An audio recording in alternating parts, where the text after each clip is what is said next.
Something tells me this is no mere adventure story.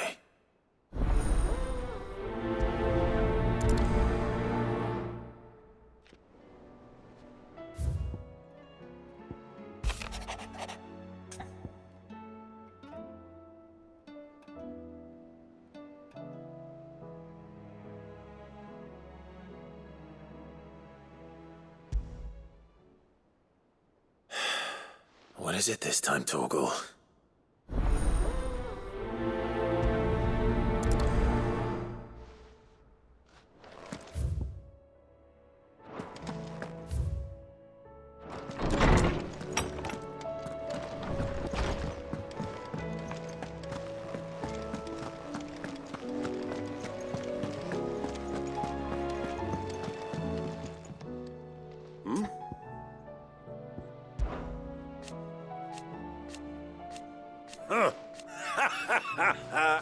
Thank you, Uncle.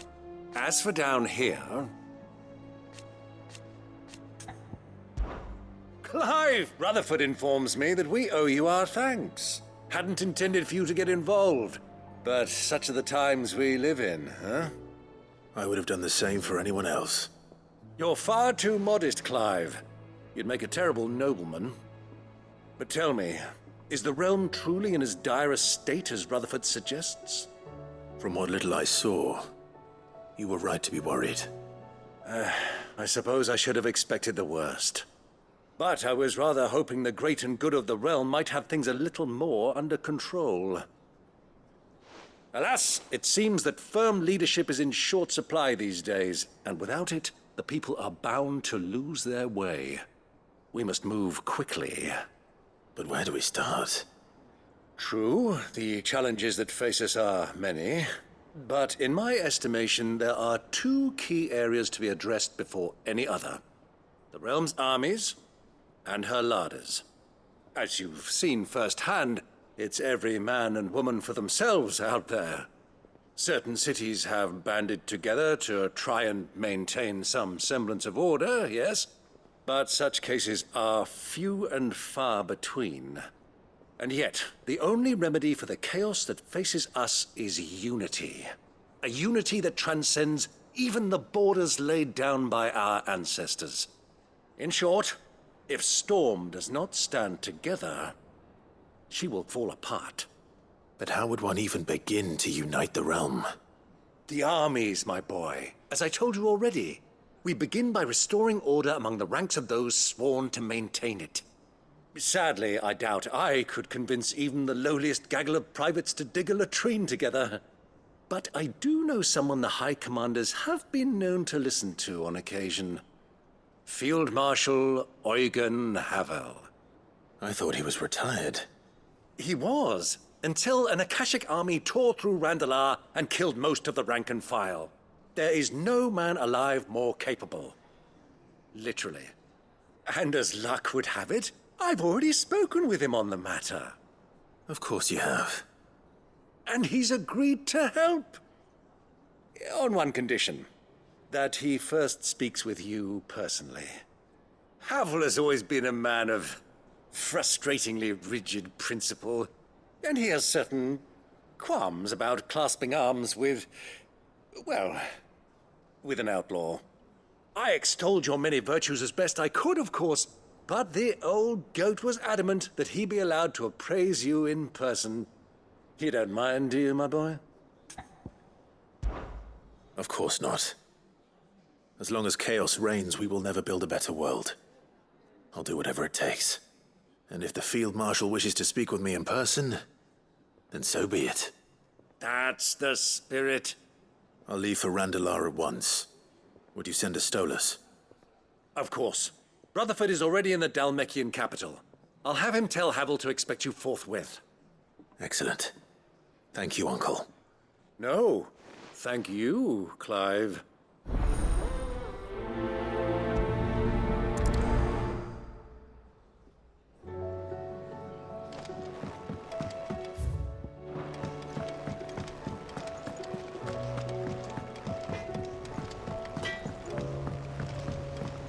Say what you will, Lady Karen has seen our...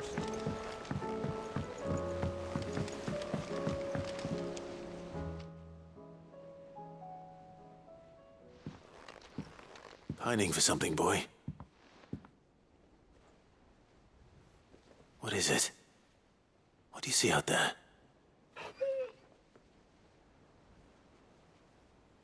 I never did ask where you got that anklet of yours. From Sid, that's why. On the day he brought him home. That long ago? And you're only thinking to ask this now? Sid saw that the pup had a habit of gnawing on his leg, since you ask. Clap that there iron on him to keep him from doing it. What was wrong, boy? I'll take like as not. Must have been hard on the poor whelp losing his loving masters at such a young age. Doubly hard in being a frost wolf, torn away from his icons and all. Sid would always tell him, you want that iron gone, you find what it is you're looking for. I reckon what he were looking for was you. I'm sorry, Torgal. Sorry for making you wait so long. Let's get that thing off you.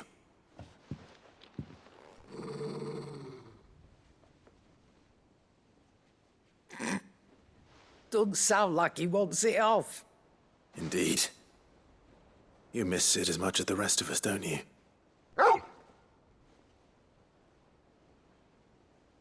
You want me to go with you somewhere?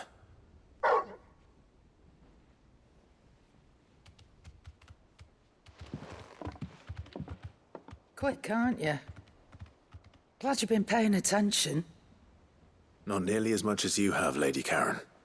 Aye, good thing and all. It's not like Gav would have kept him in nuts and rubbed his belly these past 10 summers. Your kindness is appreciated. You've been a good friend to him. Only because he doesn't talk back like the rest of you. Go on now.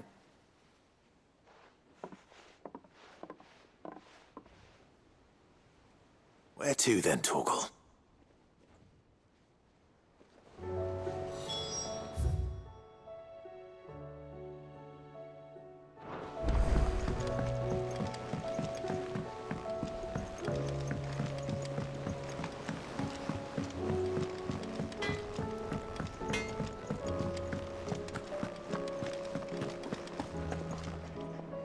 All right, Torgal.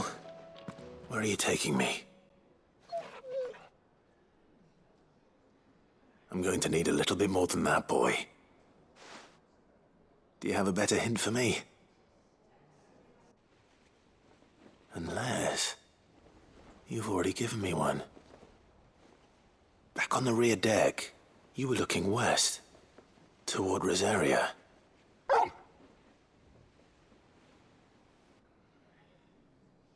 Why don't we try the rookery?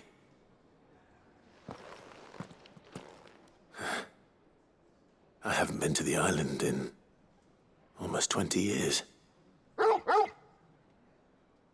To Port Isolde, then. Fingers crossed the old mooring is still there.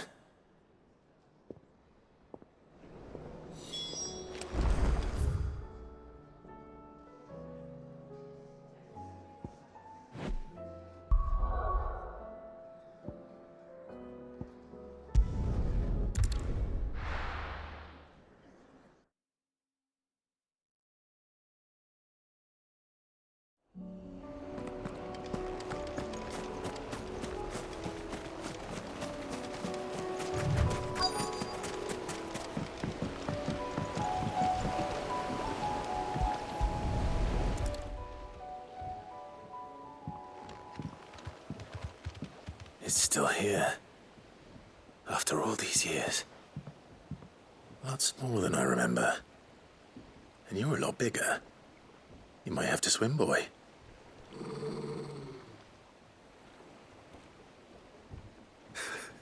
I wasn't being serious.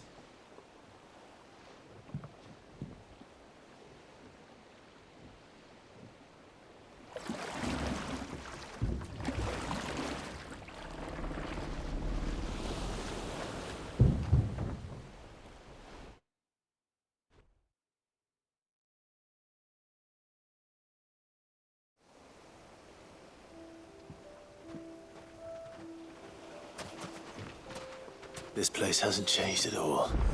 The rookery's right through those trees. Come on. Race you there? I bet I could still beat you.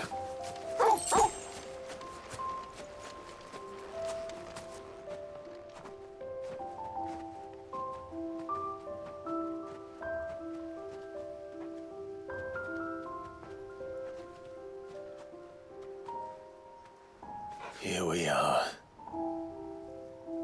This was our hideaway. Wasn't it, Torgal?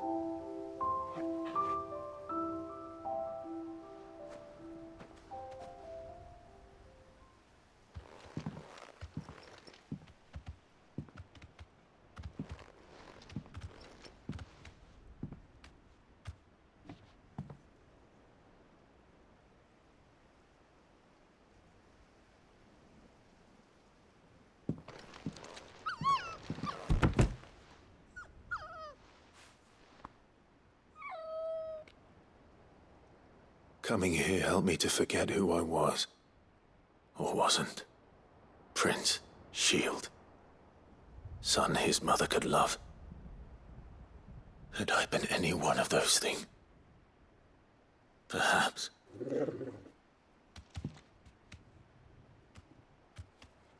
What is it, boy?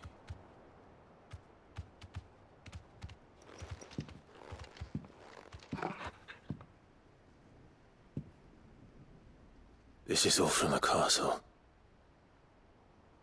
And Phoenix Gate. Did you bring these here?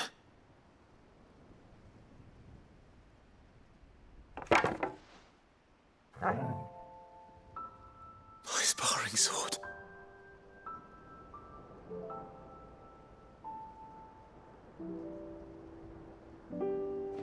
Well.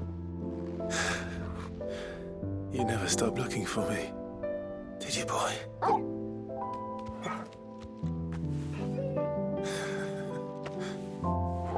Thank you, Torgal. For never giving up. For never forgetting.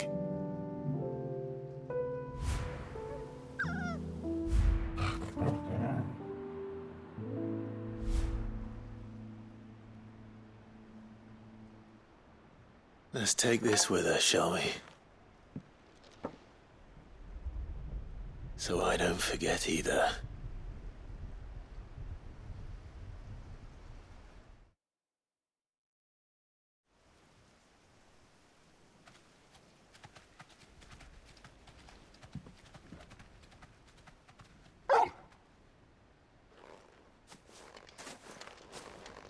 That's not the way back to the boat, Torgal.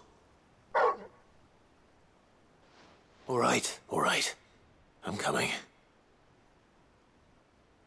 I think I know where we're going.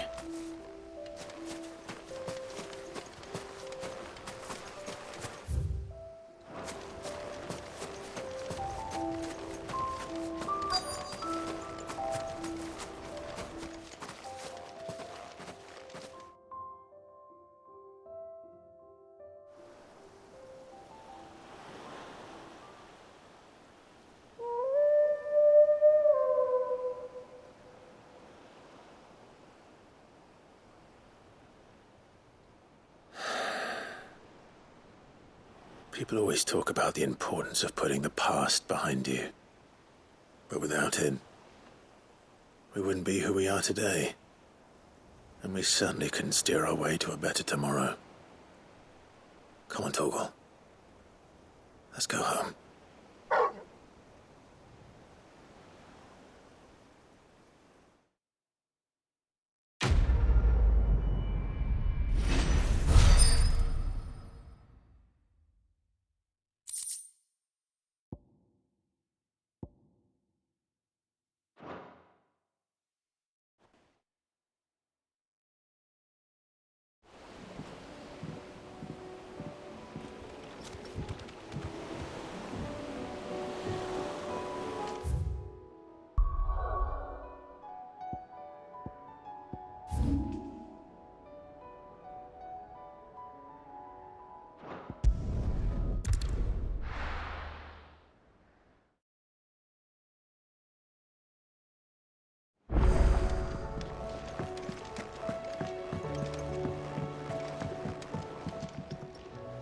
Ah, Clive. This is it then, brother. Indeed. You're wrong.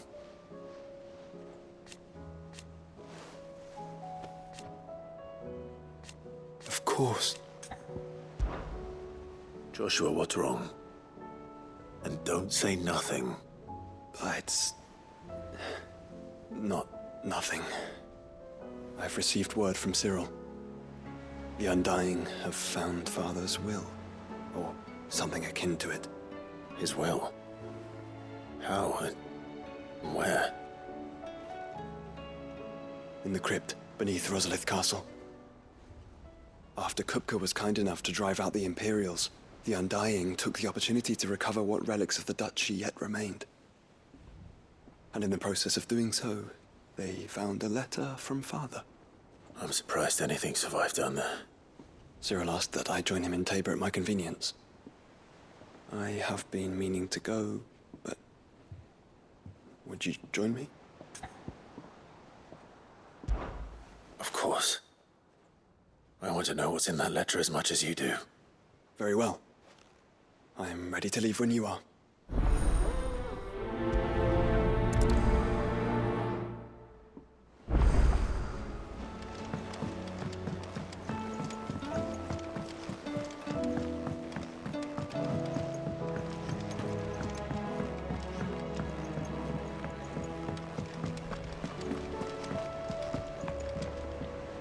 Vivian, I read your note, and I'd be happy to help you find the book you're looking for.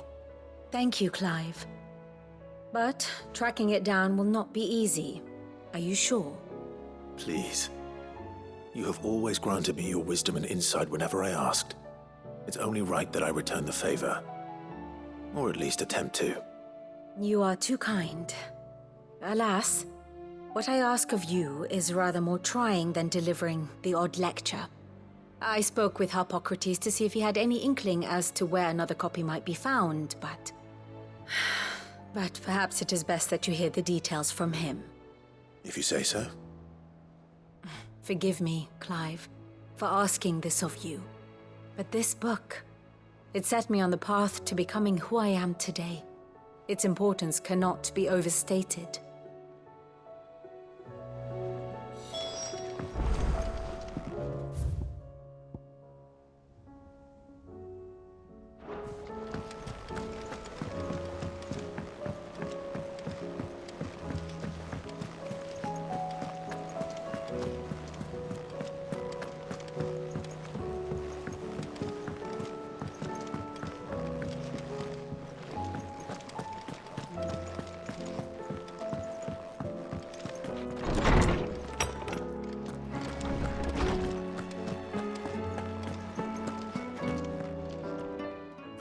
Harpocrates.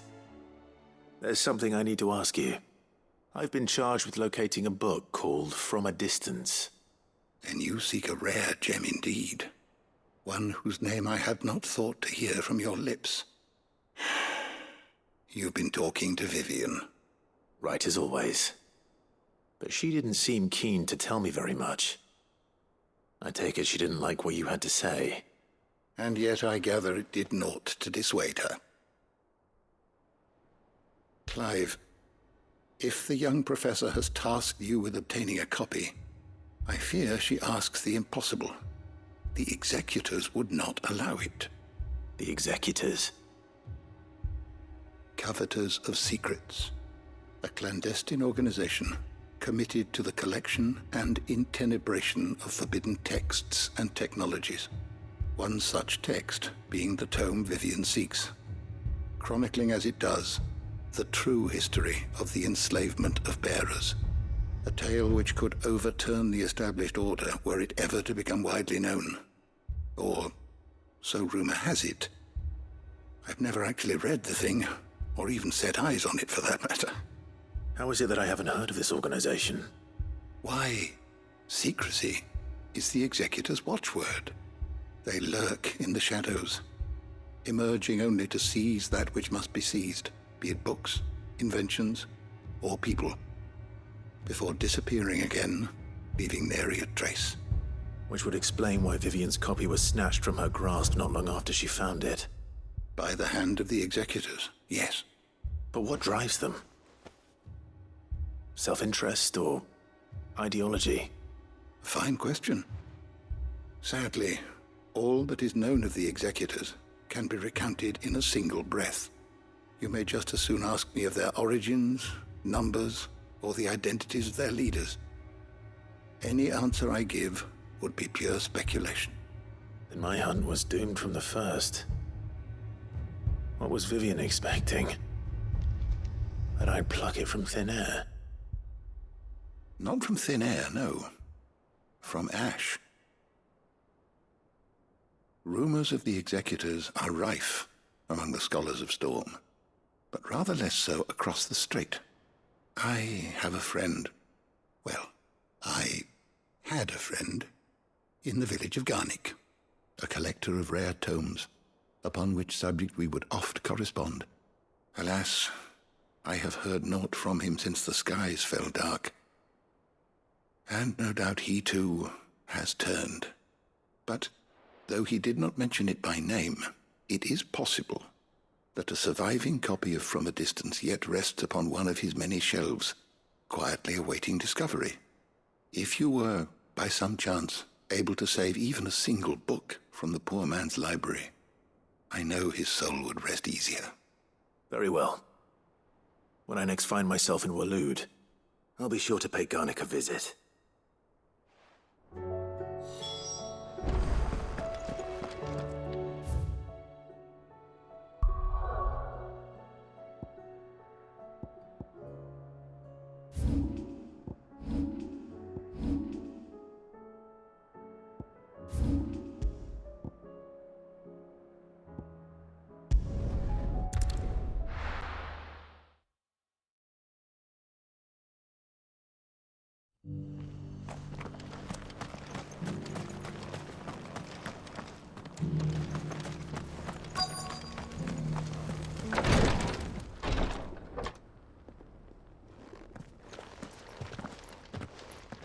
Your Grace, my lord, I trust your journey was not overly onerous.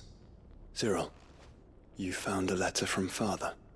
Yes, I have it here.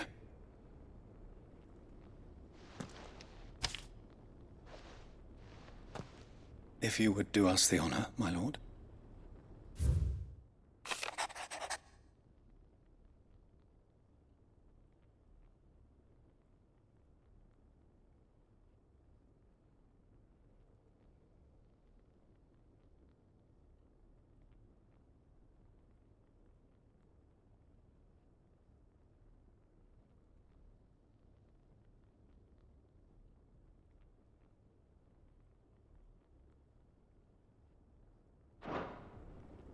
An inheritance.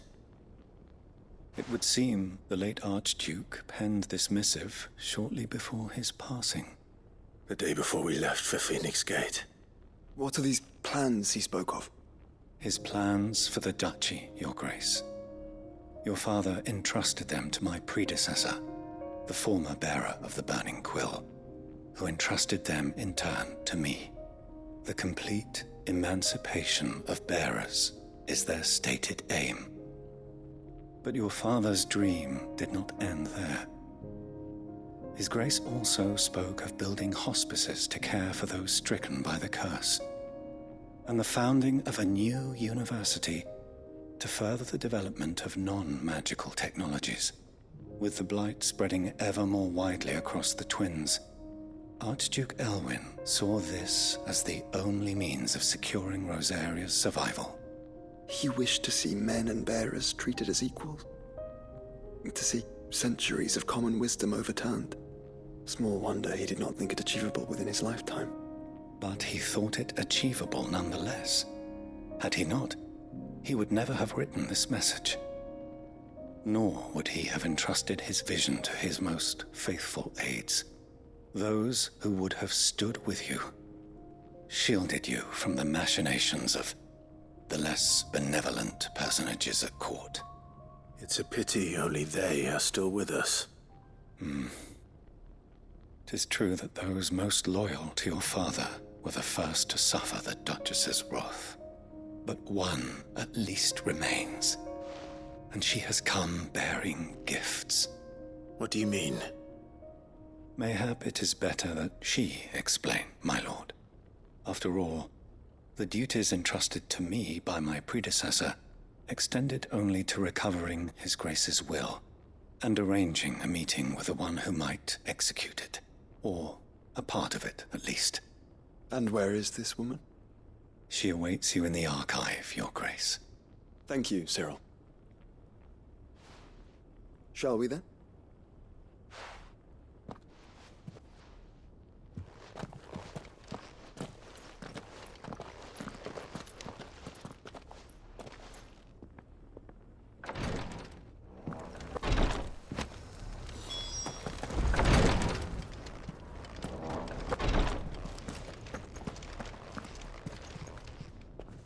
Lord Marquis, if you have a moment. What is it, Cyril? One of our brethren lately journeyed across the strait in order to pursue a new avenue of inquiry in our ongoing investigation. He sent an owl some while ago, but we have heard naught from him since. Was he surveying another fallen ruin? No. The object of his study was a savior cult that has arisen in Ash in recent years. We believe it may have some connection to the Circle of Malleus, an ancient religion that worshipped Ultima as its god. By gaining an understanding of this new faith, we hoped to learn more of the Circle's original beliefs. And so you sent one of your brothers to Ash, a continent teeming with orcs and Akashic. Fully cognizant of the risks, yes. I entrusted the mission to one of the most able of our order, the third chair, a master of the arts of combat and survival both. Though he has been silent for some days now, I have thus far refrained from sending any others in search of him, lest they be lost in turn. Yet, it seemed only right to inform you of the situation, given your unique experience of the perils of Ash. For as you so earnestly advised me, it would not do to abandon a man to his fate, when he might yet be saved. It would not. But Ash is a big place. Can you be any more specific? Perhaps. The last owl I received from him mentioned a village where he had heard the cult were wont to assemble. Mickleburg was its name. It lies in the southern reaches of Waloed. If aught ill befell him, I expect it did so there. All right. I'll see what I can do. You are much too kind, my lord. Go then, with my hopes, and may the firebird's flame ever burn in your heart.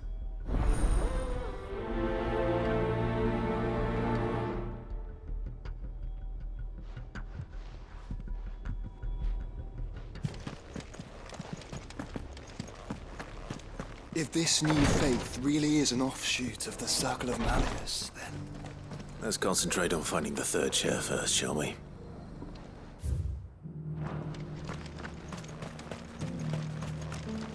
Are you buying or selling?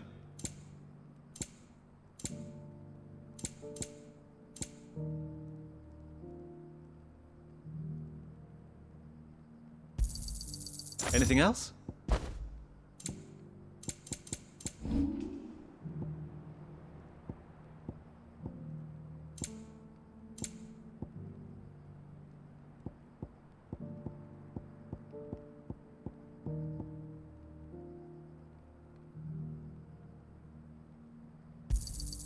Ah, not bad.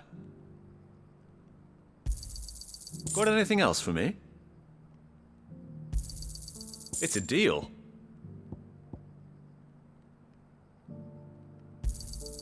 Got anything else for me? Ah, not bad. It's a deal. Take care.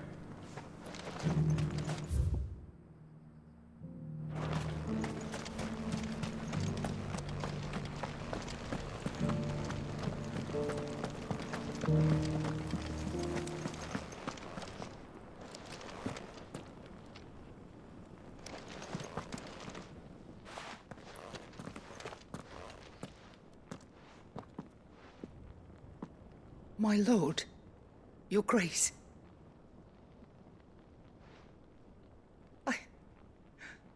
I hardly recognize you. I am Goditha, retainer of House Rosfield, loyal servant to the Phoenix and his shields. Your father, the Archduke Elwyn, entrusted me with the delivery of a gift. I only hope you can forgive my tardiness in bringing it to you. Lift up your head, Lady Goditha.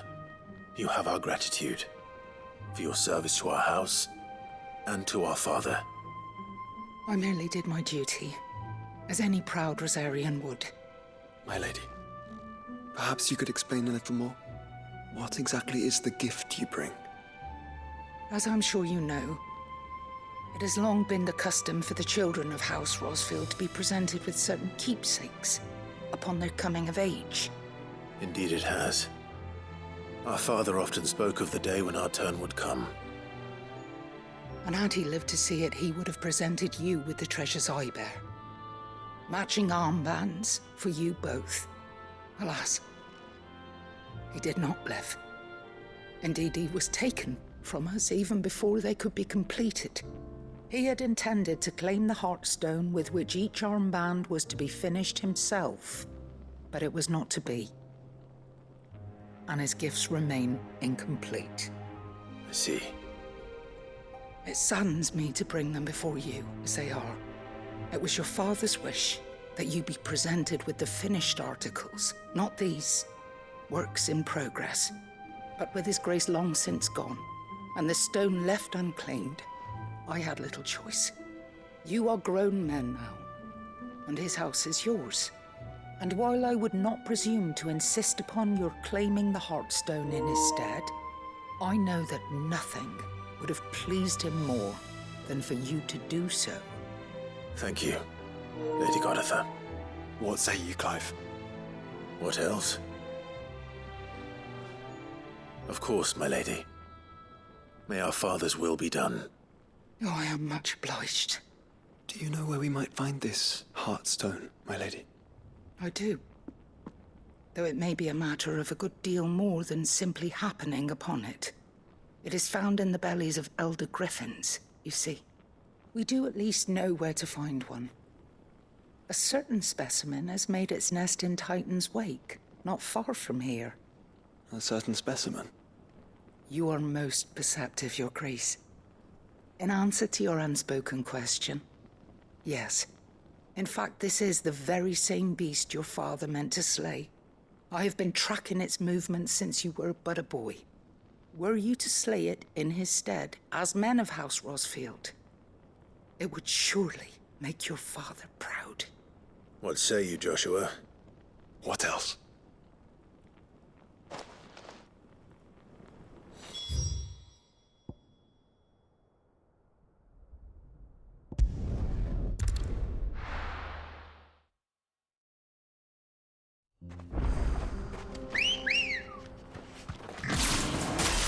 Come on.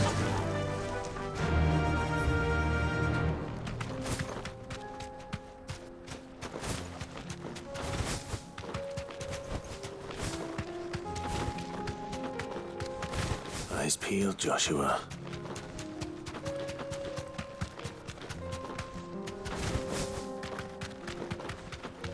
Ha!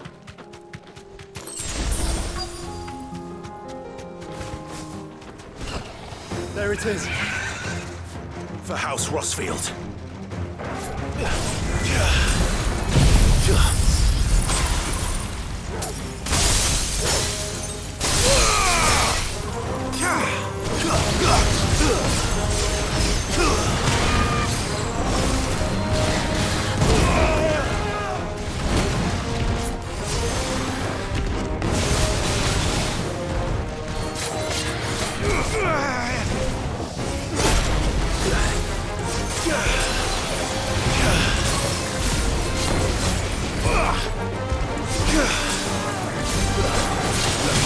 Nice try.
Is this the Heartstone?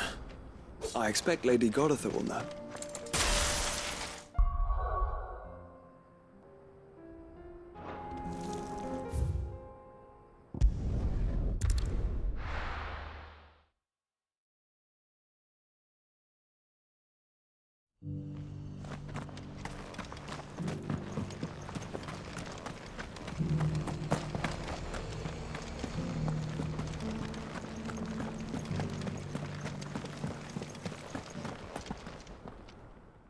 Thank the Founder you were safe.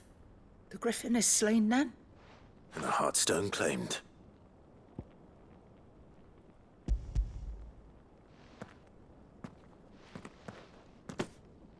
Yes. This radiant luster, like frozen flame, it is just as your father described it. Thank you, my lord.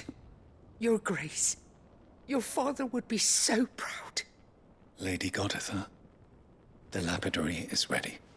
Thank you, Cyril. I will be with him shortly. If you would excuse me, I shall have the stone cut and set forthwith.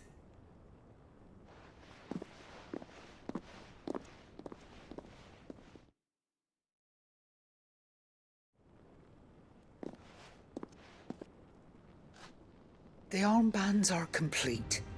Pray, take them. They are yours, after all. Heartstone is harder and more enduring than garnet, or even ruby. It symbolizes unwavering will and devotion. And the graven vines encircling the stone represent the unbreakable bonds between you. It's a message. Father knew we had enemies both inside and outside the duchy. Enemies who would thwart his vision. Only with unwavering devotion would it ever be realized. And only if we stood together, as Phoenix and Shield, as brothers in arms, only then might those enemies be overcome. Indeed. His Grace knew the enormity of the task he would entrust to you, his heirs. But this was more than just a message. It was a promise. That he would always be with you. Thank you, Lady Goditha, for remaining the steadfast custodian of our father's will. Forgive me, my lady, but there is something I don't quite understand. The Undying told me that after Father died, Mother claimed all of the ducal treasures for her own.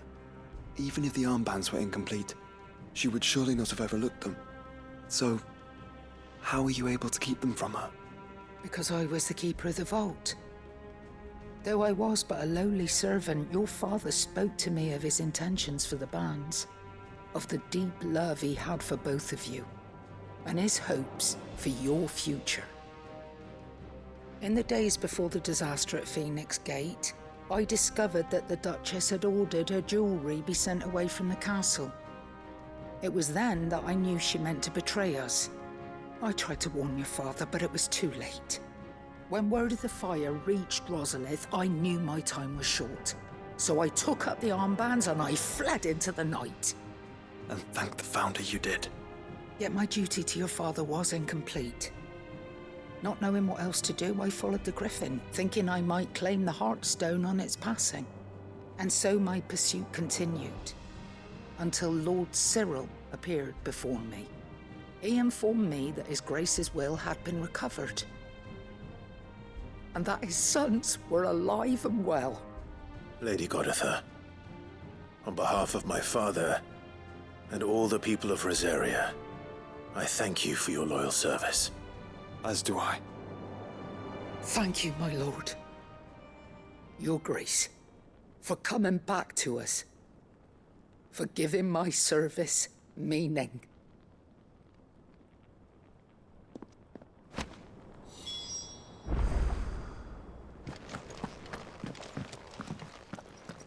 The bands suit you well. It must be gratifying to finally receive the inheritance that was denied you for so long. It is. And we thank you for the part you played, Cyril. If you would permit me to play my part a little longer, might I suggest that you make your way to your father's memorial atop Hawk's Cry Cliff? Let him see that you have received his blessing, and that his vision lives on in you. I suppose it would be churlish not to. What do you say, Clive? Shall we pay Father a visit? I think we should. I was hoping to be able to offer him my thanks before we left for Origin. Your father's helm is enshrined there. It has been since the day we recovered it from Phoenix Gate. I prithee claim it, for it too is a part of your inheritance, and I do not doubt that your father would prefer it in your hands than perched upon some lonely rock. Thank you, Cyril.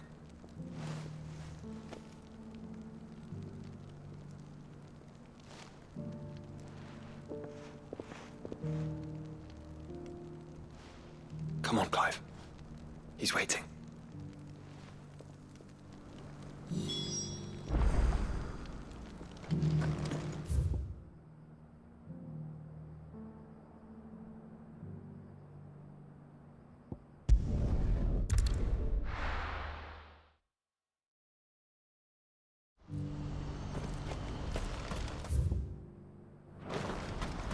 Do you see that too?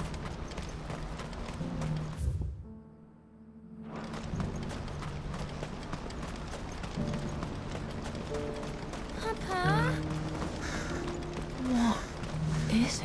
Oh, please. I'm scared.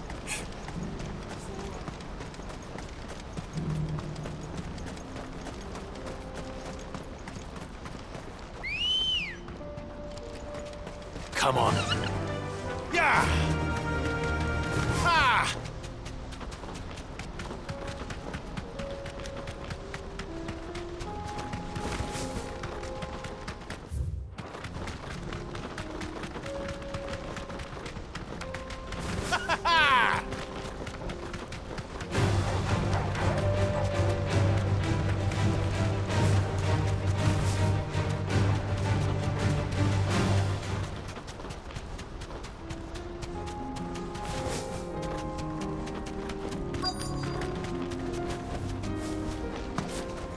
Can't be Rutherford, can it?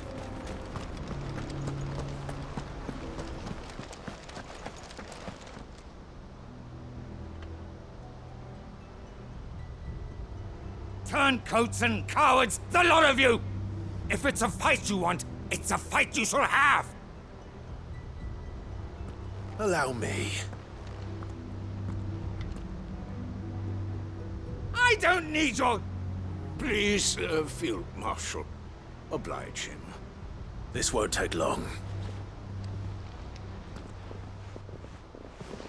You're right. It won't. Men, finish him.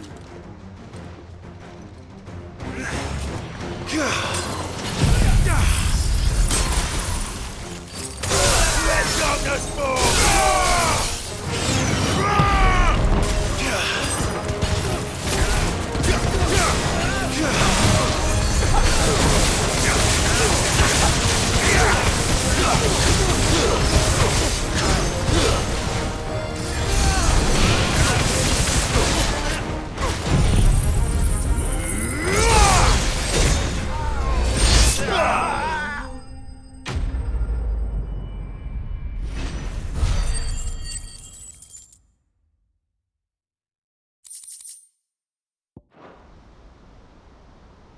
A little longer than I'd have liked.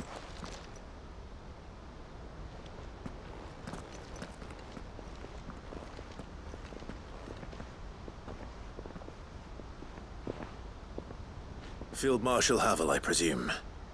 Are either of you injured? No, my lord. You arrived just as our escort turned on us. Fucking traitors. I'd heard reports of soldiers in the outlying regions abandoning the oaths they swore.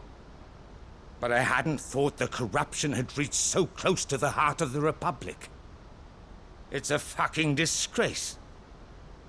Your interfering old bastard of an uncle tried to warn me, of course. My lord Marquis. Or is Sid the Outlaw more to your liking? Call me what you want. It doesn't change who I am, or the urgency of the message I bring. My uncle has a plan to right the realm, and he needs your help to see it through. Before I agree to anything, I'd have you answer one question. What do you stand to gain from all this? I won't deny that I might benefit from further chaos. But I seek a new beginning for all of us. And while the choices I've made may not always have been the right ones, I know I made them for the right reasons. For so long, so many of us have been told how we could live, how we could die, when it should have been our decision all along. Now we have a chance to put things right. But in order to take it, we must stand together. Even if it be beside those with whom we don't see eye to eye.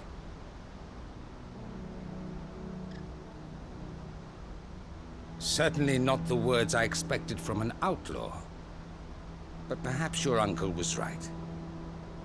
You are no ordinary outlaw. I'll never hear the end of this. All right. I'll start by ordering my most trusted guard to bring the Dhalmekian fringes under control.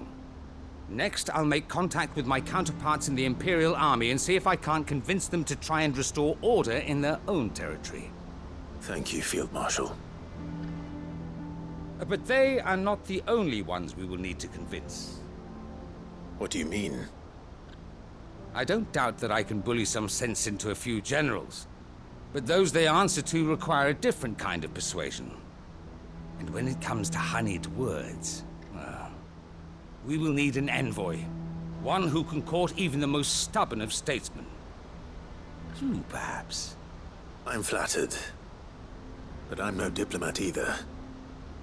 And I have other problems to attend to. What we need is a skilled arbitrator. And I may know just the person. Is that so? And would he happen to be an outlaw too? Of a different kind, perhaps. Well, beggars can't be choosers. I suppose we'll all have to find a little of the outlaw in ourselves if we're to make it through this. Very well. Send your man to me right away. I shall.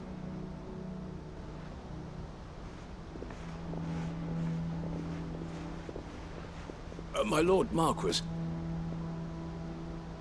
your Lord Uncle bade me escort the Field Marshal to his manor in Port Isolde. And I will see that my associate joins you there. Very good, my lord.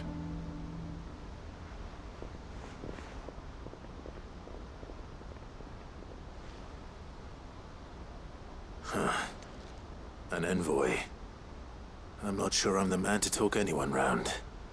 I can barely convince my brother to take his medicine. No. This is a job for someone with experience. Someone like Quentin. I hope I can convince him at least.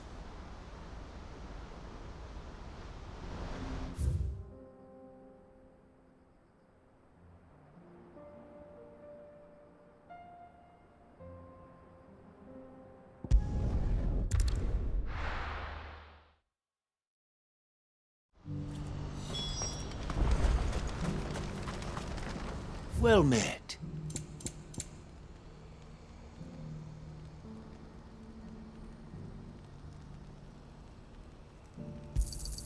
A fine choice.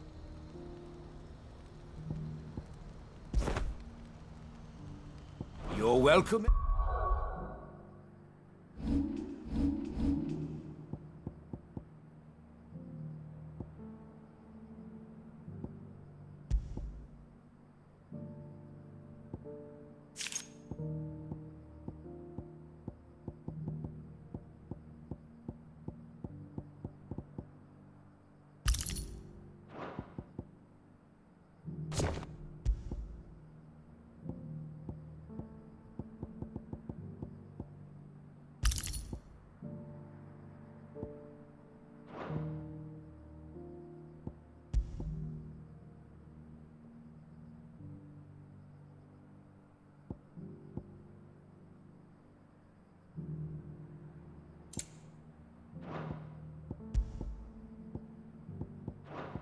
Anytime.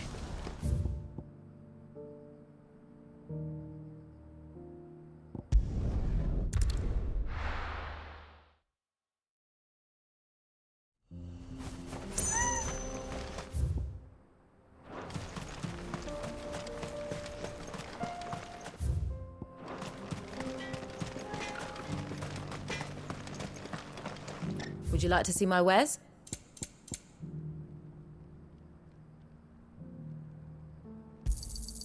Here you are. Farewell, traveller.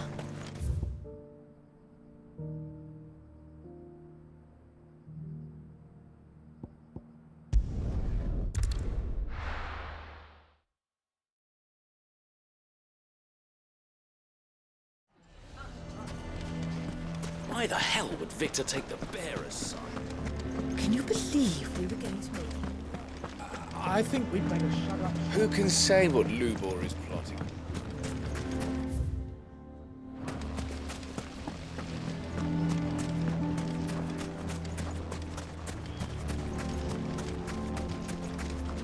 Good day, my lord.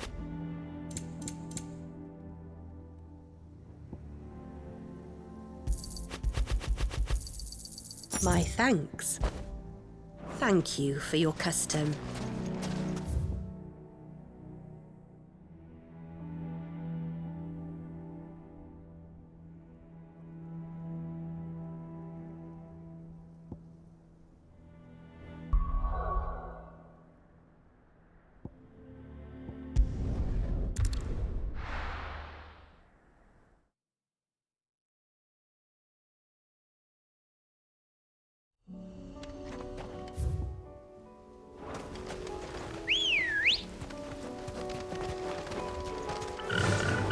Faster!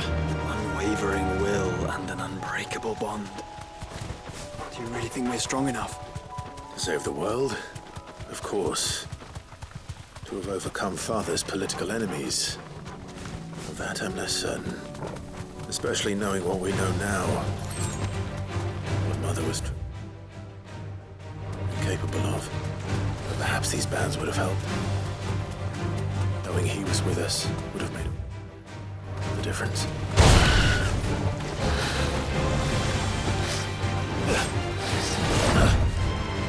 Caution, brother.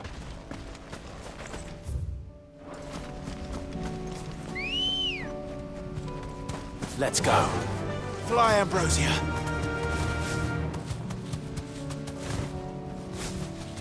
It's just back there.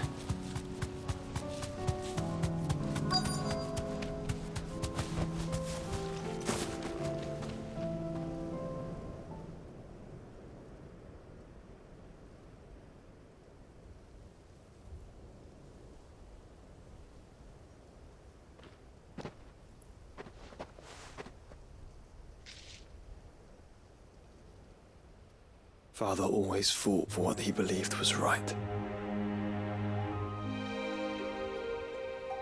It wasn't until that night at Phoenix Gate that I realized I had never fought for anything. I always had someone else to do the fighting for me.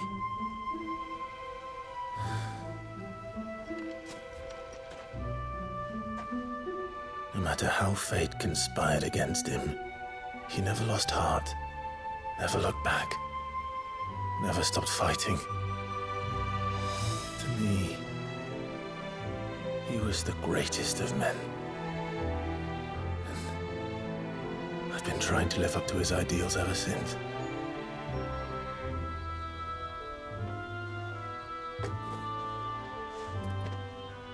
We all have, Clive. We all have. And we'll keep trying. Because that's what he would have wanted. What he would have done himself. Even if it meant standing against the very gods in the heavens. I shall be borrowing this, Father, if I may. That you might watch over us as we follow in your footsteps.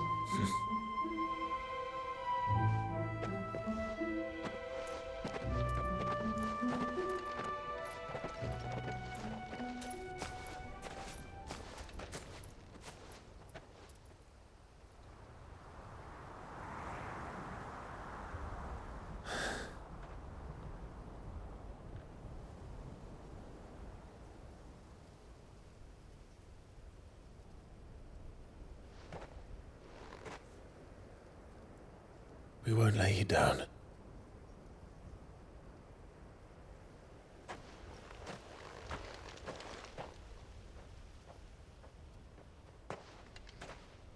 Onward then. Onward.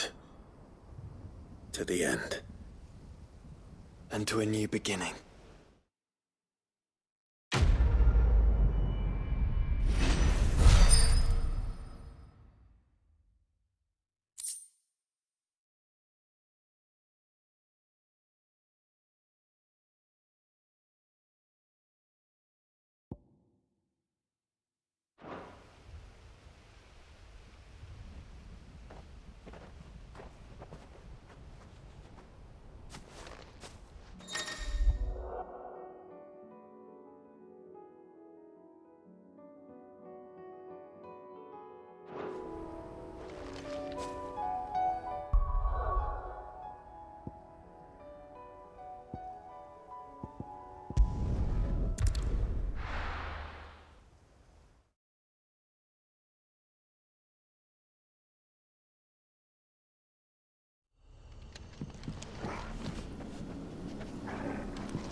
This is no time to ride.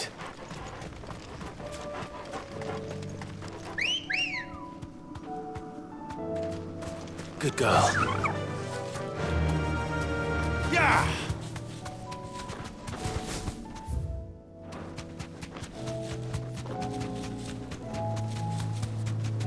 Yes!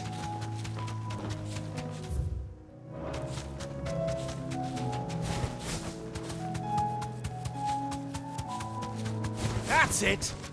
That'll do, girl.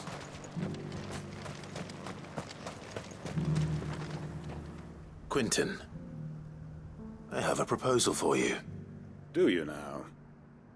Something tells me you'll be asking more of me than a cask of Gotand gold. Go on then. Propose.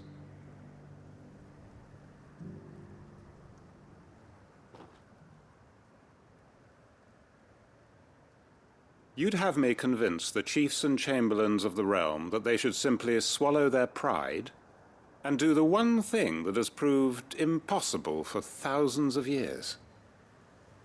Was there anything else? Perhaps I can fetch you a meat pie as well. I know it's a lot to ask, but I can think of none better suited to the role. And you'd have me give up what little I have left to do it. I told you, Clive. The people of Lostwing are my family, and I cannot abandon them. You'll have to find someone else. I'm sorry to hear that. So am I. And why might that be? What he's asking. How's it any different to what you've done so far? They want you to speak for those who can't speak for themselves. That's what you do best. If it's the vineyard you're worried about, we'll see that the grapes are picked and the tons filled. You know we will. It's not that. Then what is it? You said yourself we're family. Don't you trust us? You know that's not what I'm... Then what are you saying? That only we are worth saving? Why turn your back on everyone else? You convinced us we could build new lives for ourselves, and if you can do that, who's to say you couldn't convince the entire realm? A stirring argument. I fear that any rejoinder I make might fall somewhat flat by comparison. So you'll join us? Where do you need me? Field Marshal Havel will want to speak with you in person. He's currently in Port Isolde. I can arrange for a party of Cursebreakers to accompany you there. That would be very much appreciated. I hear the roads are far from safe these days. Hopefully not for long. My uncle will want to know that his plan is taking shape.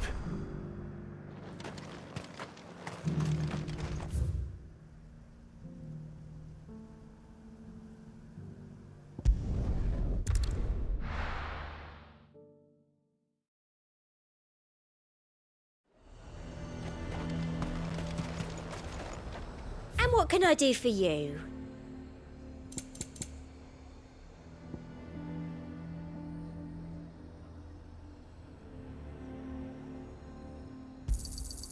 An excellent choice.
The entire village looks abandoned.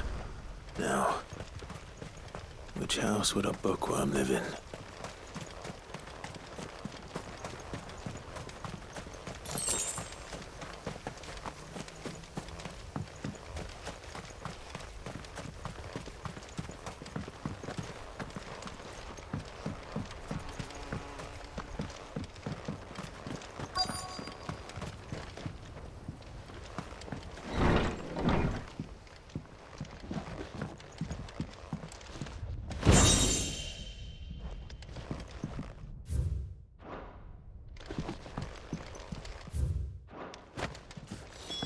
This is it.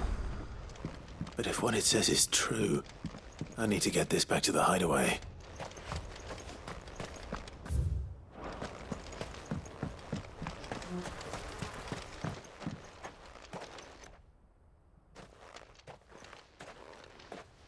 Leaving so soon, stranger? We've been watching you. From a distance, so to speak. Subtle. I know who you are. Then we need not waste time on introductions. Hand me the book. Leave it in our care and return to your life. Your care? Do you mean to burn it or bury it? That is not my decision to make. But by one means or another, its contents shall be removed from the common record. Then I'll have to politely refuse.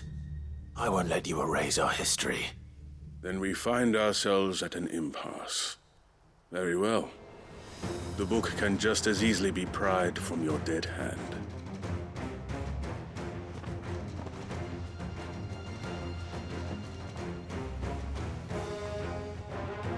Let's see, shall we?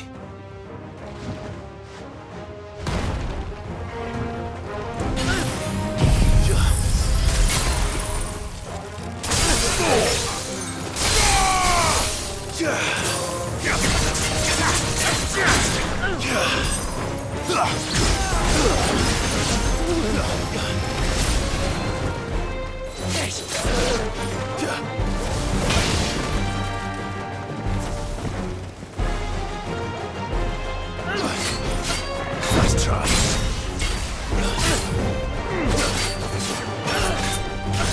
Let me light!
Impressive. But we have other means. We shall claim the book yet. Why do you want it so badly anyway? It lays out in no uncertain terms the vanity and avarice of mankind. It tells the shameful history of the persecution and oppression of a gifted few by a giftless many. Would you say that this interpretation was correct? I don't know. You don't know. Your sword may be sharp, but your wits are dull. So let me answer for you. There is no correct interpretation of history. That a series of events took place may be proved beyond a doubt. But there can be no single, immutable explanation as to why they came to pass. It is a question of numbers and of belief. If enough people believe that a set of events occurred for a reason, that belief becomes the truth. So you're trying to control the truth? We are trying to protect people from themselves, from knowledge that would bring them naught but pain. That is all. You may keep the book, for now. The world is small. We shall meet again. Until then. Wait! Damn it. Let's get this back to Vivian. Perhaps she can explain what that was all about.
Let's go.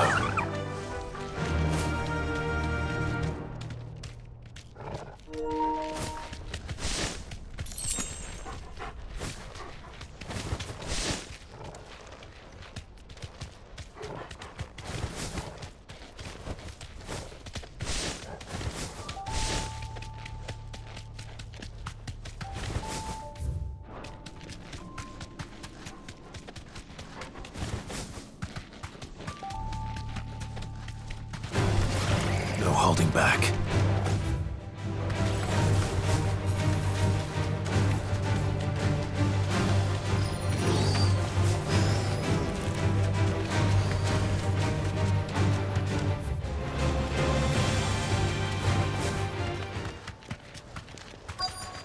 Might this be Mickelberg?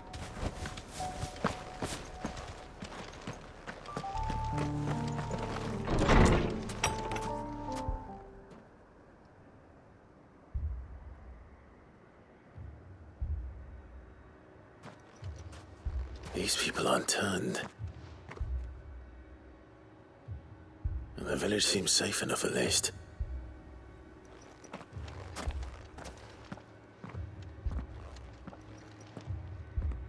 What is going on here? Ah, did you too heed the call? Heed the call? No, I came here looking for someone. To be honest, I wasn't sure I'd find him here. Let alone all of you. Is that so? What are you doing here? Is this where you live? It is my home. The others, they heeded the call. You keep saying that. What do you mean? They came here to perform the rite, just as King Barnabas instructed. This village is their altar, where they shall cast their souls upon the gentle waters and give themselves to the Lord. Give themselves? Oh, Lord, cleanse us of our sins. Let us be reborn in your loving arms. Free us from the torment of this mortal realm. They want to be saved. Forgive me, but did another foreigner like me come here? He was probably wearing a cowl. You mean the traveler from Stone? Yes. He's staying at my house, toward the rear of the village. Thank you. If you don't mind, I'll go and greet him. They seek the same salvation Barnabas did. Bring us salvation. At least the third chair still lives. Let's go and find him.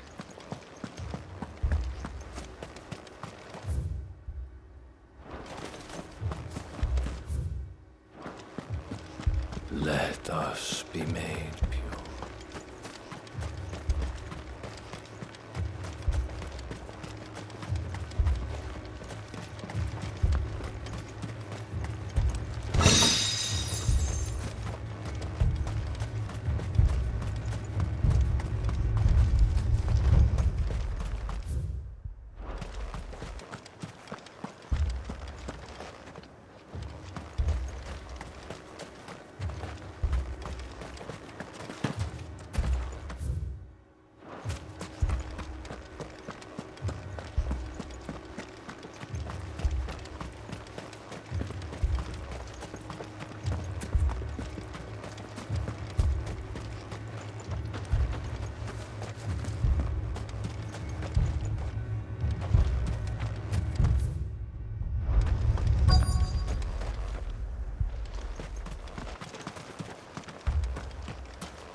Excuse me.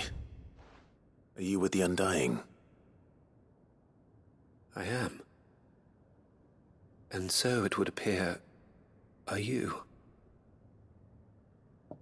Lord Rosfield, if I am not mistaken. That's right. And you must be the third chair. I am. Cyril was worried for your safety. He sent me to find you. Then I must apologize. I did not mean to trouble the bearer of the burning quill.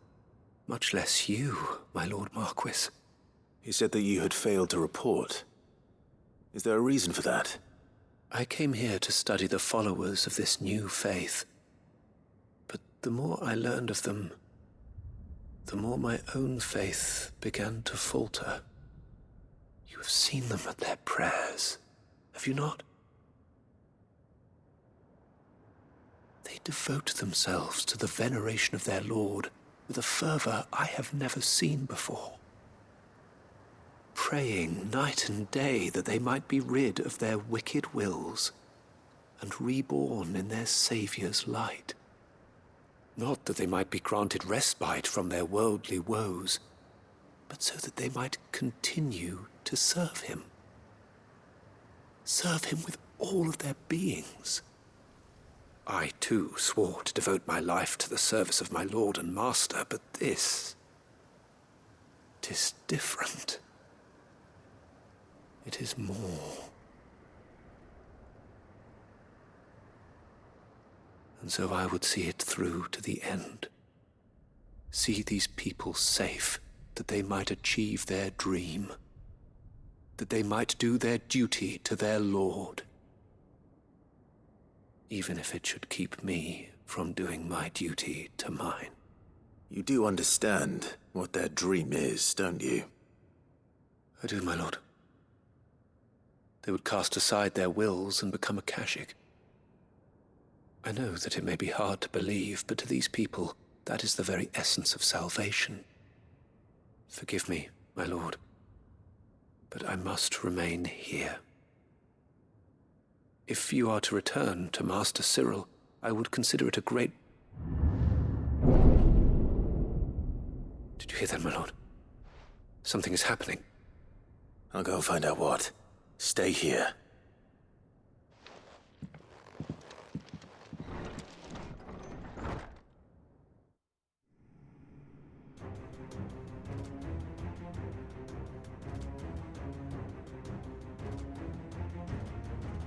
Beneath the flood. Oh no. There must be something I can do.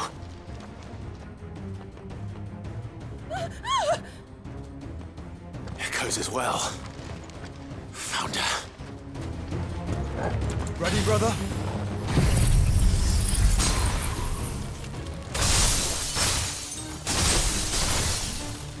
Ready.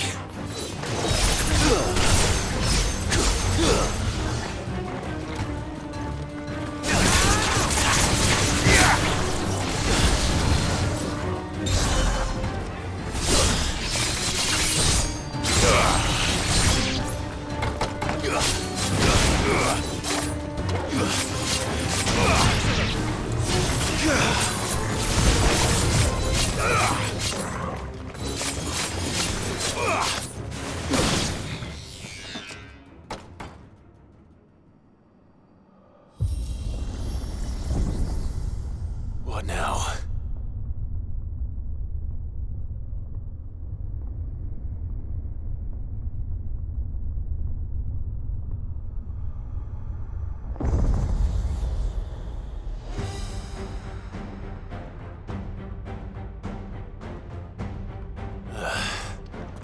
We meet again. I've killed your kind before.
Damn it!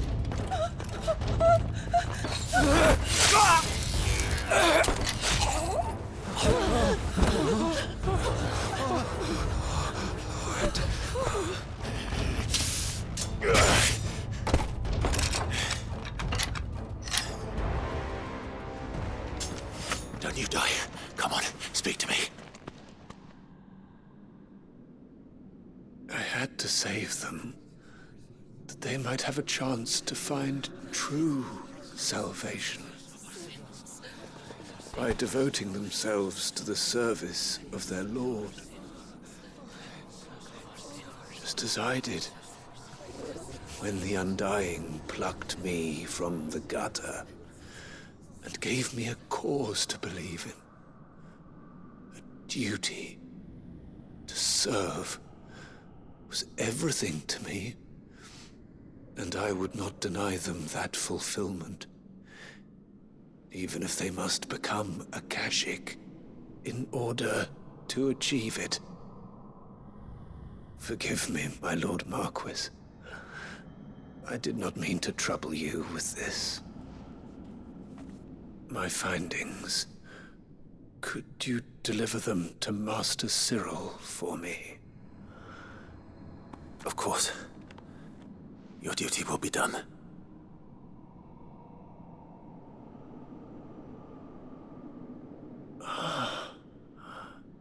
Look, my lord. They are saved.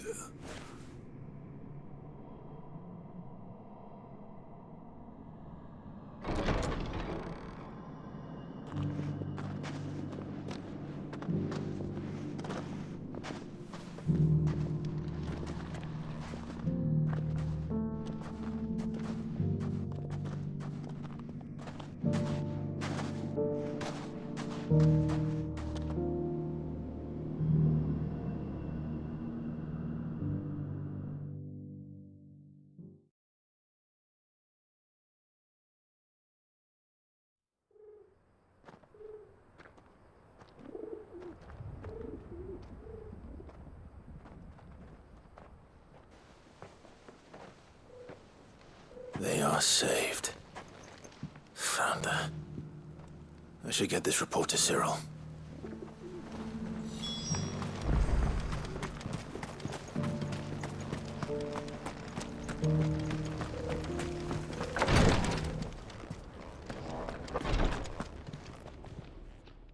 My Lord Marquis, welcome back. I am glad to see you hale and whole.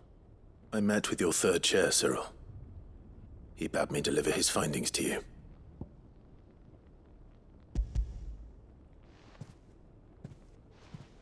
Thank you, my lord. He remained in Ash? He died protecting the villagers from an echo. I buried him in Mickelberg. I'm sorry that I couldn't save him. If you could not save him, no one could. The villagers, they were believers in this savior cult.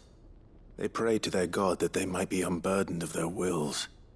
Then an ether flood came, and their wish was granted.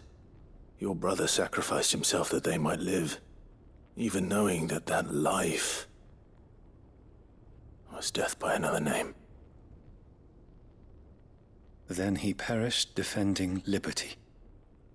A hero's end. For the right to choose how one dies is no less sacred than the right to choose how one lives. Sid would agree. He wanted to build a world where people could die on their own terms. A noble ambition. To die for one's cause is the most perfect expression of one's faith. It matters not how misguided others might judge one's decision to be, only that the decision is one's own. We live according to the teachings of our order. We believe in them, we protect them, and yes, we die for them. For better or worse, that is our creed.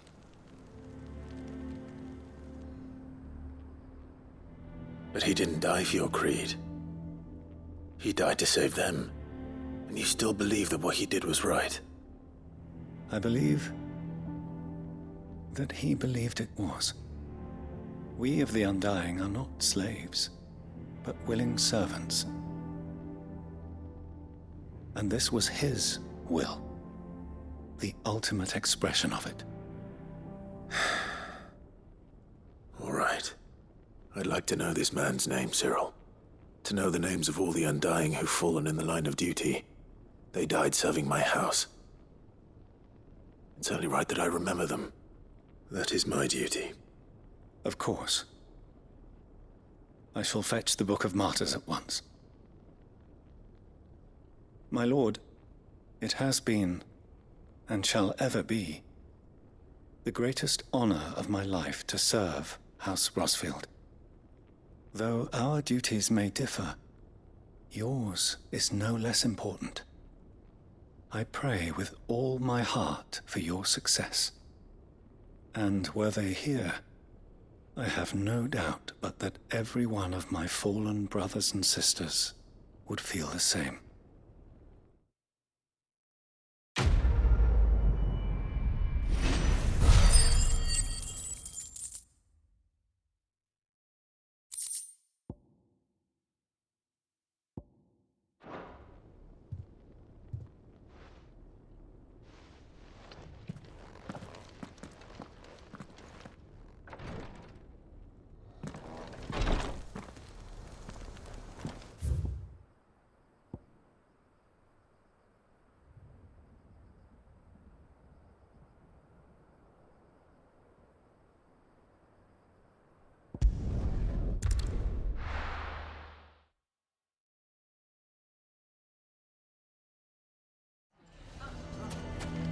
Why the hell would Victor take the bearers? Here to help me pack? Thanks, but I'll be traveling light. I'm almost finished already, in fact. You're really going to go through with this, then? I am. But before I go, there is one small issue I'd like your assistance with. Well, two, in fact. If it's within my power to help you, I will. It's the children. I refuse to let them share in my disgrace. And if I leave them here, they surely will. Our friendship would see them ostracized forever. But I can't take them with me either. I can think of only one place where they are certain to be safe and provided for and loved. The Hideaway. Of course. The children would be more than welcome. Thank you, Clive. I will not forget this. Lubor, are you still here? What is it, Ferda? You look pale. There's been a flood in the Velcroy, a damn big one. The League of Outlaws encampment was completely submerged in ether. What? Every last one of the bastards has turned. And they're headed this way. Bandits are one thing, but Akashic bandits are quite another. The town guard won't stand a chance against them. We need to evacuate. There's no time to lose. Further, gather the men. The Akashic may strike at any moment. We must make ready to cover the townspeople's escape. Well, what are you waiting for? Yes, my lord. Clive, change of plan. The children stay with me for now. I need you to find Conrad and Natalie. Tell them to prepare for a full and immediate evacuation. Understood. I'll do what I can to convince everyone else. Wish me luck.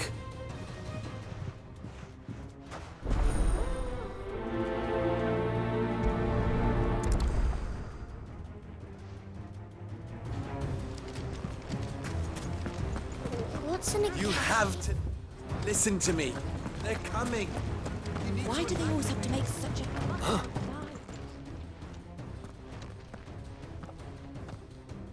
Ah, it's you. What do you want, Lord Underhill? To pass on an important message. There's been an ether flood out in the Velcroy. The camp where the so-called League of Outlaws were gathering has been swallowed. They're no longer just bandits. They're Akashic now, and they could be here at any moment. You need to begin preparing for a full-scale evacuation right away. Oh, do we? And who was it who gave you this disturbing news, might I ask? Lubor, perhaps? The man spreading the same poison out in the square as we speak. You may believe his lies, my lord, but we know better. But why would he lie about something like this? Some twisted attempt at revenge, perhaps. If he had not been unmasked, he may well have been elected our leader. A great honor for one of his kind. One he might well feel aggrieved at having been denied. Lord Underhill, forgive me, but it has become all too evident where your sympathies lie.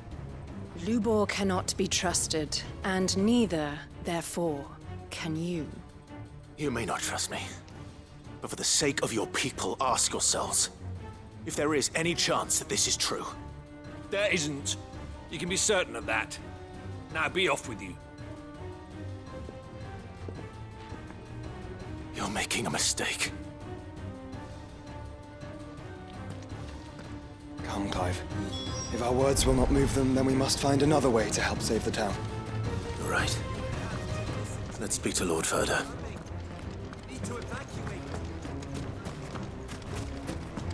I think we'd better shut up. What's Lubor raving about now?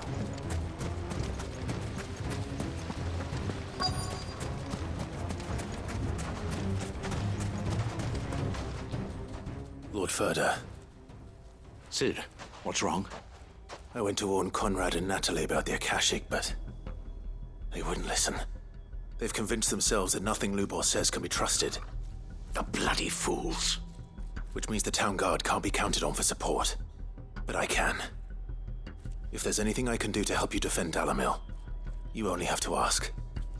I appreciate it. Sid! Further! I've been looking for you everywhere.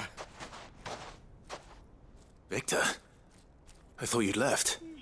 I couldn't abandon a friend in need. And Lubor is in need at this very moment. Come quickly.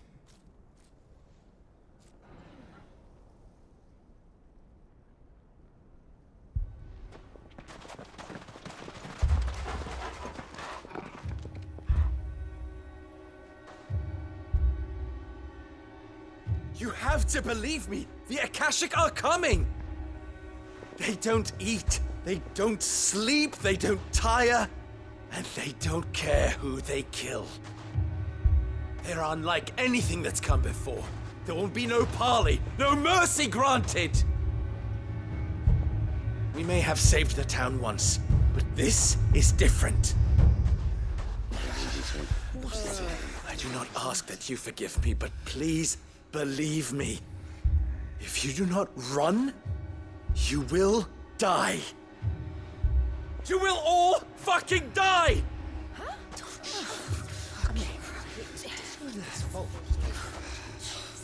you'd like that. Wouldn't you, bearer?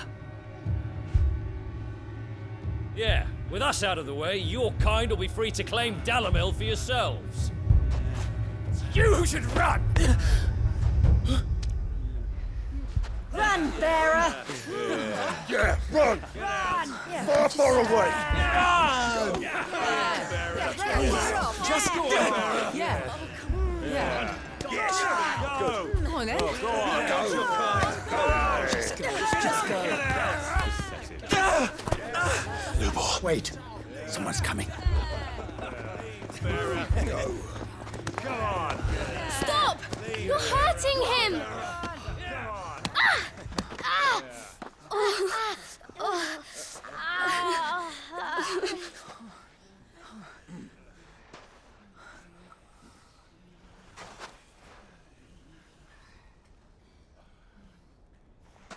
What did Lubor ever do to you? He solves all your stupid problems and he keeps all of you safe.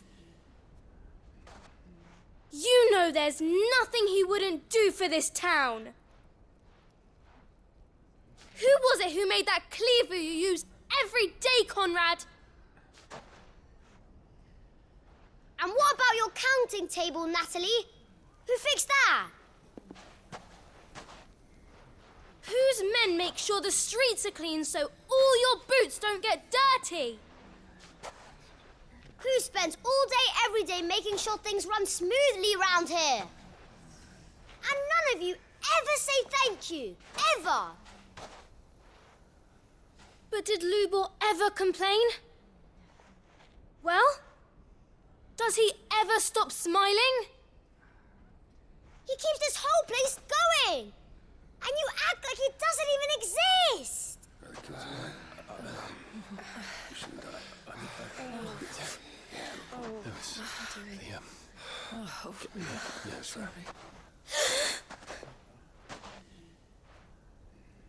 Lubor, we've heard enough. Wait! We will not run. The town guard will not abandon the very place it is sworn to protect. And I will not give up for lost the stores that we labored so hard to fill.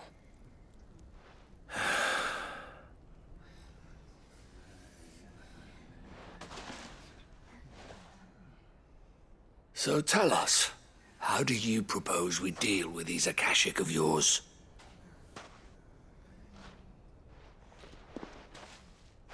We won't run, but we will fight. All right, then.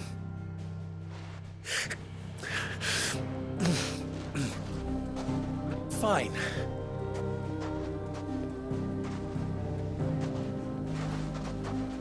Gather round if you don't want to die.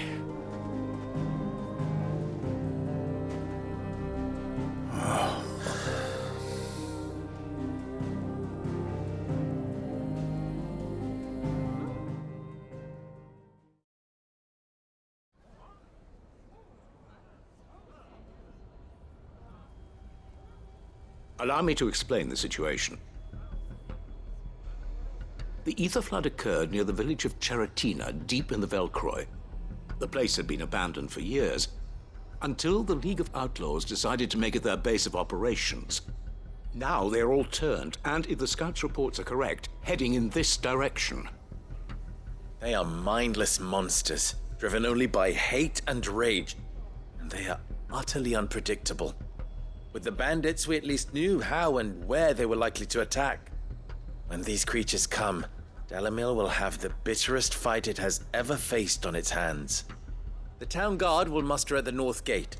The rest of us will take the south. Both forces will provide men to serve as scouts and messengers, ready to spread word of the size and nature of the Akashic force as soon as it is spotted. And as soon as it has been, we will converge on its position and see that it is driven back from Dalamil at all costs. Conrad, can I count on the support of the town guard? Always. I leave the selection and coordination of the messengers in your hands, Victor. And the command of our men in yours, Ferda. if you would both be so kind. Consider it done. As you wish. Natalie, I would ask that you and your people have the townsfolk barricade themselves inside the bathhouse. And tell the merchant not to waste time securing anything beside the essentials. Preserving life is our one and only concern. As long as we survive, it doesn't matter what trinkets we might lose. Our riches can be regained. And if anyone doubts that, let it be known that the Briar's Kiss stands ready to cover any losses. Very well. I shall tell them. Where do I fit into this plan? Where else but the most perilous place of all? I would like you to travel to the home of our erstwhile League of Outlaws, Cheratina itself. The main host is most likely still there, and Dalimil will not be safe until it is eradicated, root and branch. A little gardening. How pleasant. I doubt it. I have a feeling these weeds will be particularly stubborn. Luckily, so am I. So you are. All right then, we all know what we have to do. Now it's simply a matter of doing it. For Dalimil.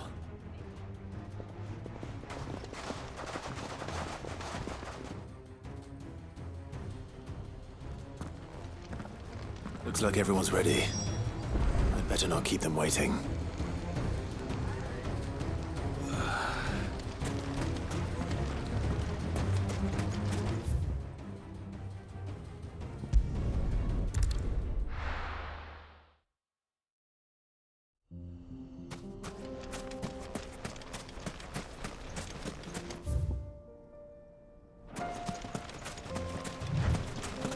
There it is. The flood. But what's waiting for us inside?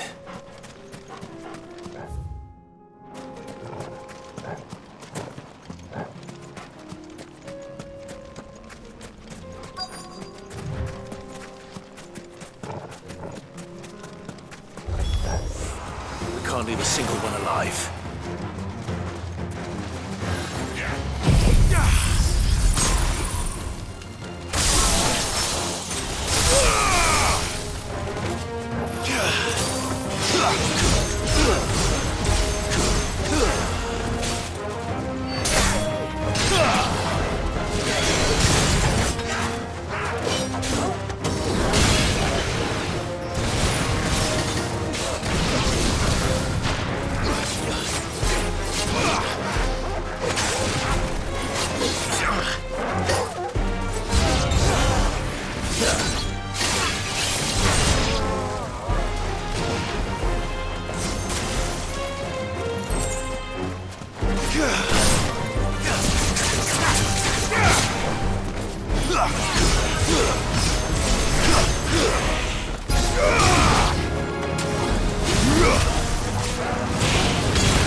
Help me, boy.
The League is disbanded. I should get back to Dalimil and see how the others fared.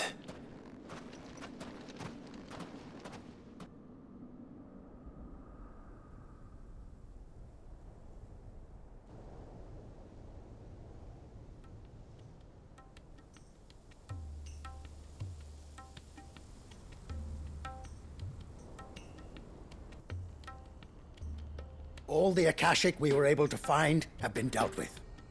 Seems that might be the last of them. Last of them here, perhaps. Lubor, Sir Clive has returned. Clive! What news from Charatina? It's done. Root and branch. I knew you wouldn't let me down. Thank you, my lord. Friends, the Horde has been driven back. The Akashic have been defeated. And we need not fear the arrival of any more, thanks to Clive. Victory is ours. We bloody did it! We saved Dalimil. Lubor, allow me to apologize. After all you have done for this town, we should never have doubted you. But we did. And for that we are truly sorry. We only hope that you can forgive us. We need you, Lubor. Dalimil needs you. So, if you would still like to be considered for the position of mayor, you have our backing. You do remember that I'm a bearer, don't you? We do. But that is not a stain on your character. It is a stain on ours. We thought only of what we perceived bearers to be, not what you truly are. The man who saved Dalimil twice over. I see. But I will only accept your proposal on 2 conditions. Name them. Firstly, that you will both do everything in your power to rally your people to my cause. If the Town Guard and the Merchants League do not accept my leadership, it will be doomed from the start. Unity is the key to defending Dalimil, and I do not doubt that we shall need to call on our combined strength again. When that time comes, I will expect us all to pull together, just as we did today. Of course. You have our word. And secondly, you will accept that if I am to lead you, the mistreatment of bearers must end here in Dalimil. Any bearer within our walls shall be afforded the same rights as any other citizen. They will not be judged by what they are, but who they are. As we failed to do, and came so close to losing everything. We agree to your conditions. And we have only one in return. That you continue to work for the good of Dalimil, as you always have. Condition accepted. Well then, it seems my mayorship is all but confirmed. Do I get some sort of special hat?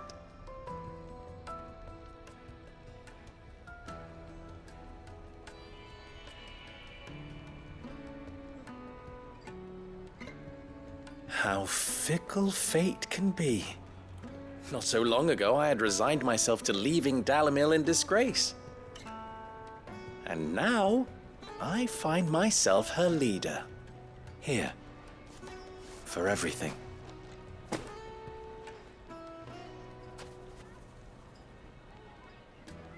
Lubor. About the children. Fear not. You are, of course, relieved of your responsibility. I would sooner face another horde of Akashic than see them brought up as outlaws. I'll make sure they're safe here. I don't doubt that you will. And not just the children, but everyone in Dalimil. I'll do my best. Can't have all your hard work going to waste.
Uncle, I bring good news.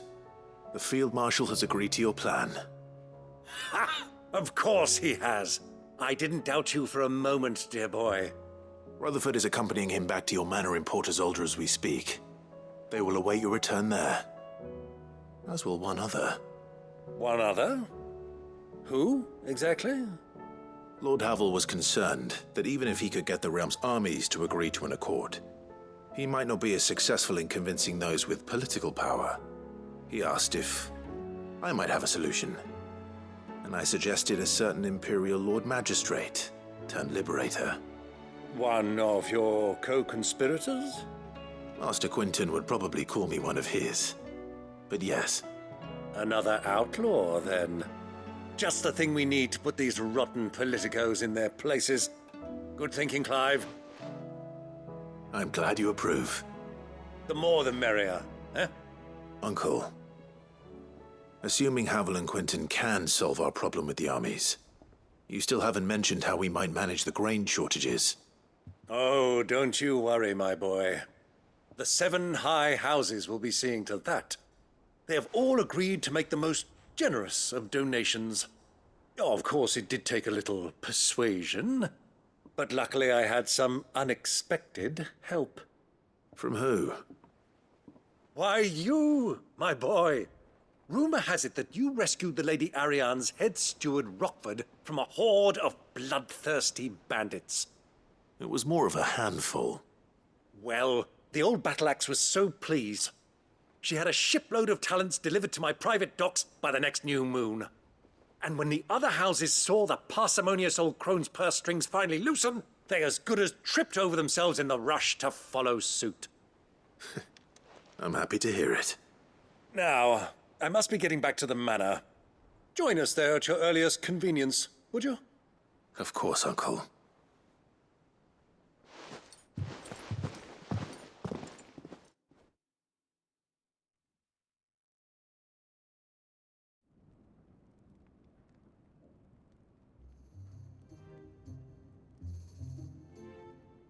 And how, pray tell, will we get that grain to the capital if the roads are still overrun with Akashic? You find another bloody road. I only have so many men, and I'm not about to send them headlong into an ether flood. That is, unless you'd have them turn as well. Well, I'd certainly eat less. Says the man with a belly bigger than a band of curls. My soldiers actually need their rations. Without any food to keep them going, they'll be dead even before you've sent them on your fool's errand.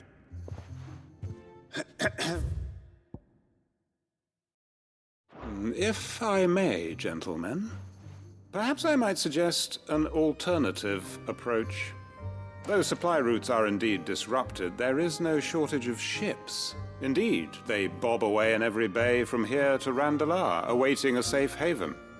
Allow them to make port and fill their bellies full of grain. And once those who crowd the cities are fed, ferry the displaced back to the countryside to work the fallow fields. But I'm sure that you wish to continue your discussion. Forgive the interruption. Two such firm friends as yourselves need no help from the likes of me. Rutherford spoke fondly of the great bond between you. Us? Friends? I can't stand the man! Clive, I'm beginning to question the quality of the company you keep. And what kind of company were you expecting him to keep? The man's a criminal! Criminal? How dare you? You are not fit to breathe the same air as this fine, upstanding young gentleman. Upstanding? He calls himself Sid the Bloody Outlaw! Once more unto the breach.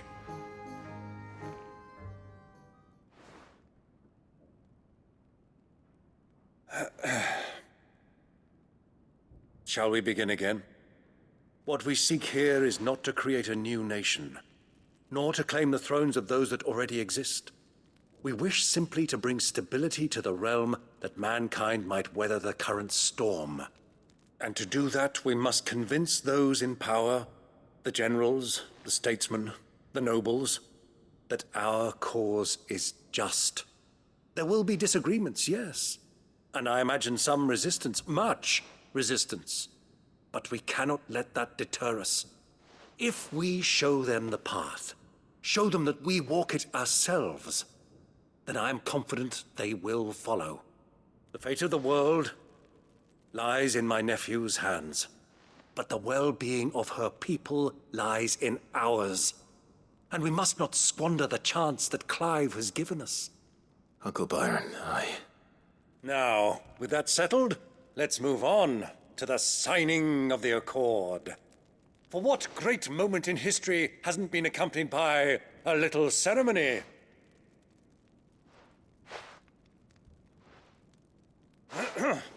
Citizens of Valisthea, I present to you the Triunity. Rutherford, Mike Will.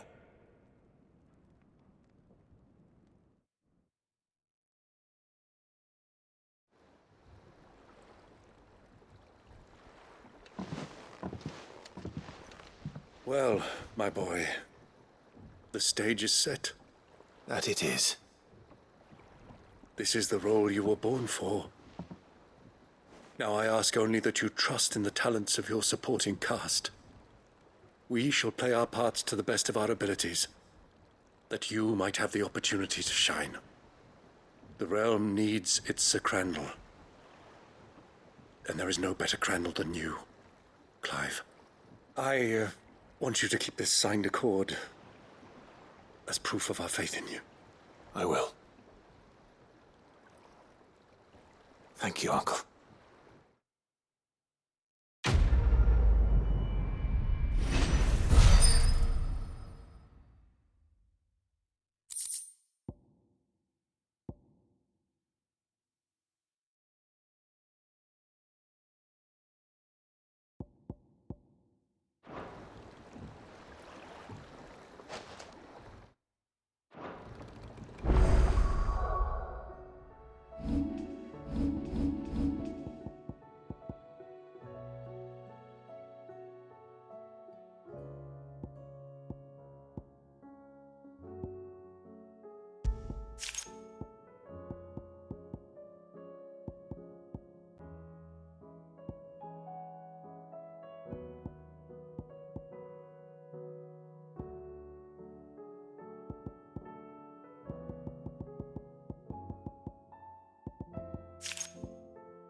Vivian. I found it. The book you lost.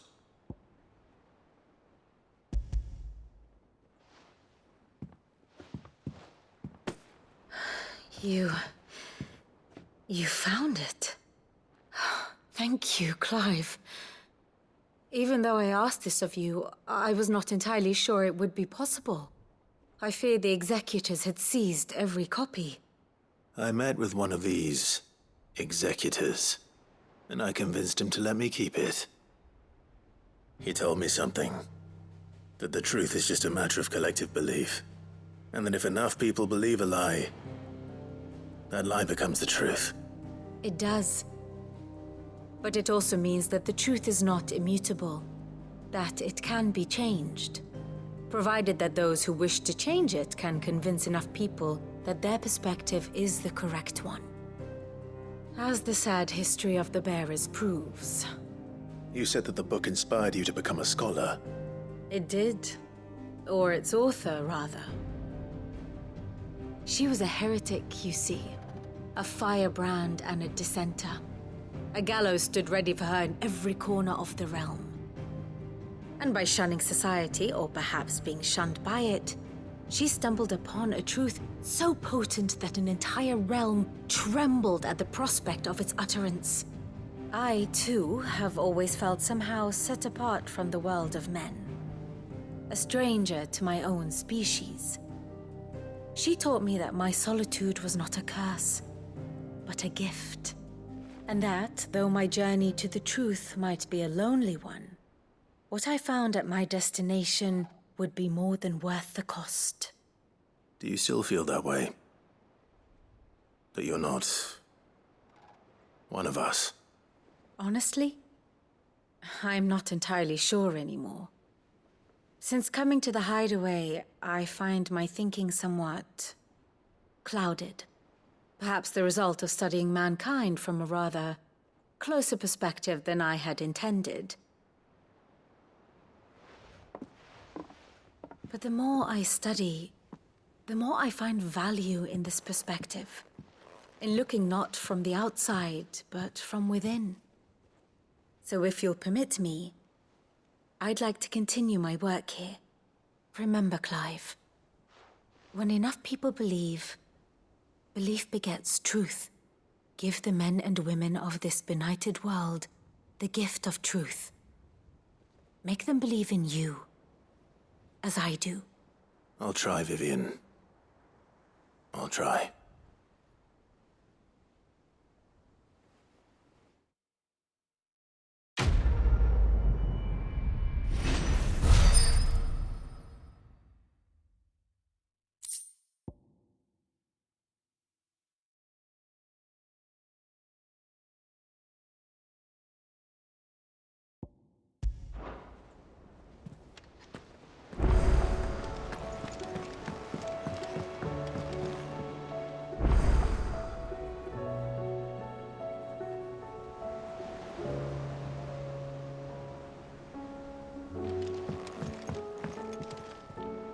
Sid, I was wondering if you could help me.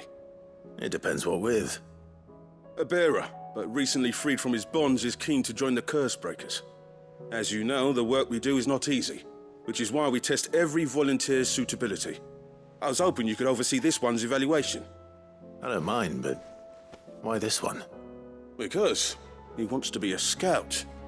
Our ranks are filled with men and women capable of breaking chains and putting slavers to the sword. But scouting, we're few with the nose for that, which is why we still rely so heavily on Gav. And since he accompanies you on so many of your missions, I thought you might be better placed to recognize the traits in him that we should look for in those who'd fill his boots. Sounds reasonable. So you're happy to oversee the boys' test, then?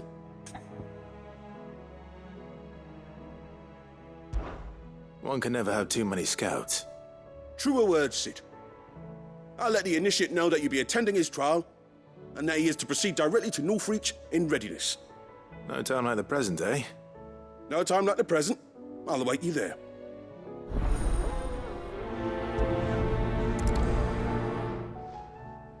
Northreach. I don't suppose they could have chosen somewhere closer.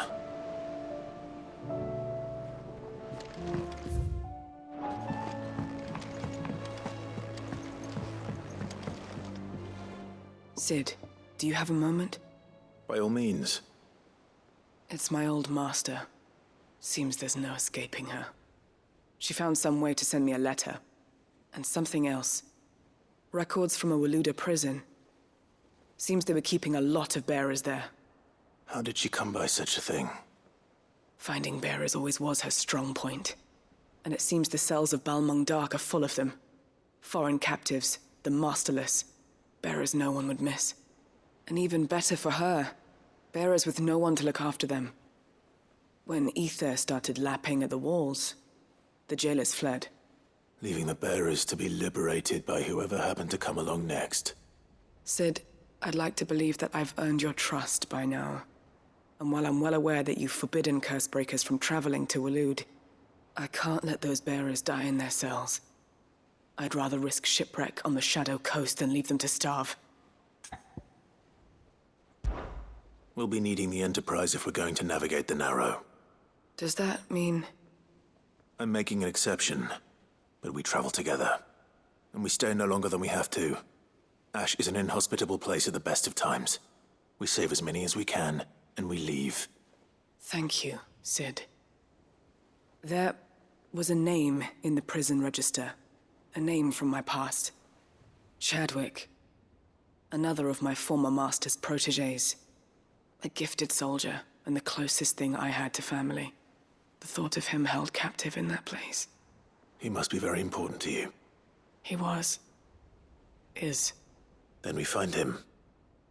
The entrance to the prison lies in the shadow of Ravenwit Walls, just beyond the portcullis. We should head there as quickly as we can. I only pray there are still bearers alive to save. As do I, Doris.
If Joshua's worried about Jill, I should go and speak with him.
It's usually me making demands of Hippocrates.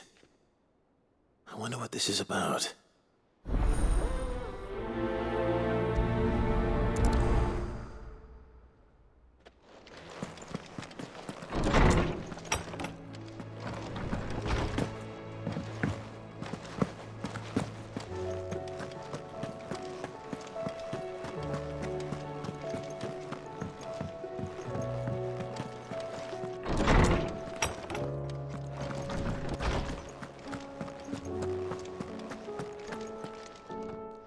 Lawsman Hippocrates. I received your note. Ah, yes. I expect you're wondering what this is all about. You spoke of making amends with Dion, but I can't imagine what for. Then I should begin by telling you that I was once his tutor. This was some years ago, of course, before I joined Sid in his hideaway. At that time, I was counted among the foremost scholars of Oriflamme, and was accordingly invited to the palace to supervise the young prince's education, all to ensure that the future emperor had a firm grounding in, well, everything an emperor should. History, religion, commerce, government. Alas, our time together was cut short when Dion left to join the Dragoons, his studies no longer being deemed necessary. I had not expected to meet with him again, least of all here. Have you spoken with him? No, I have yet to find the right moment. His Highness always seems so preoccupied, especially when alone. I would not wish to disturb his ruminations with idle words of greeting. Not when I know he dwells upon the evil Ultima had him commit in the Dominion. The guilt weighs heavily on him, I know. But as you say, that was Ultima's doing. Surely you can't blame yourself. When I first met him, it was not guilt, but his people's expectations that weighed heavily upon him.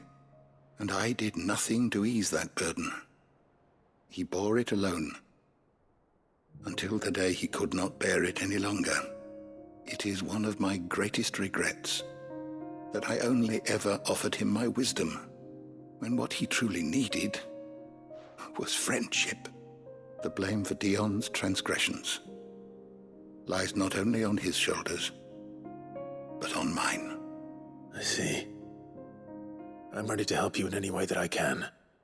Then I beg that you bring me a wild wyvern tail.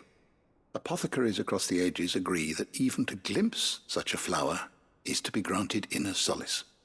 Fabulists and fraudsters all, of course. But there is oft a seed of truth to be found where even the most outlandish opinions align. Well, it can't hurt to try. Where can I find this flower? And how will I know it? You have seen cultivated wyvern tails before, I trust. The lily-white blossoms from whose roots the poisonous ink for the brand is distilled. Well, those which grow in the wild differ only in their purple hue. The harsher the environment in which they are raised, the deeper the color. There is a waterfall in Rickmal's roost across the strait, where the flowers once grew in abundance. Whether they still survive there, I know not. But try as I might, I can find no likelier location.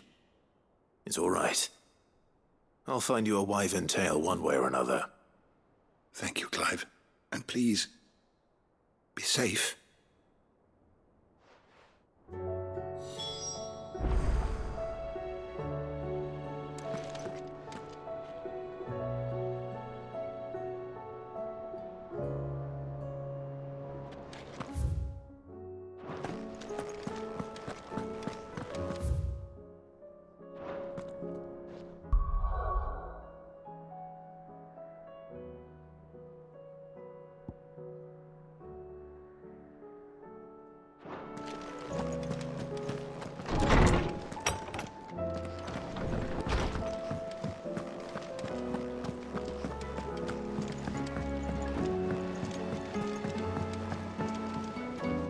Joshua, I read your message.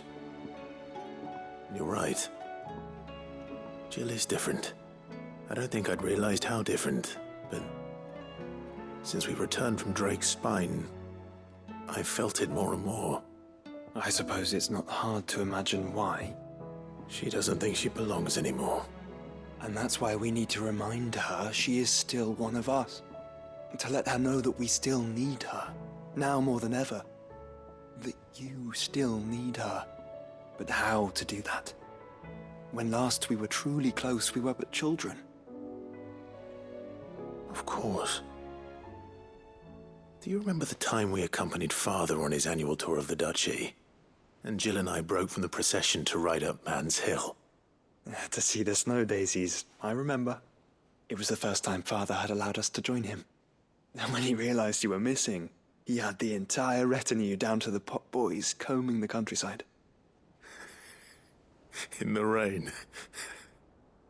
A thunderstorm forced us to take refuge in a grove of oaks before we'd even made it halfway there. It was the Lord Commander who finally found us, and needless to say, he was none too pleased. Then it seems you and Jill have unfinished business. What do you say? Man's Hill. It's not that far. Oh, true. Though I suspect it is also much changed. Little in southern Rosaria remains as it was when we were children. You're saying I should go and scout the area for bandits? I'm saying we should first go and see if there are actually still any snow daisies left. What would you do without me, Clive?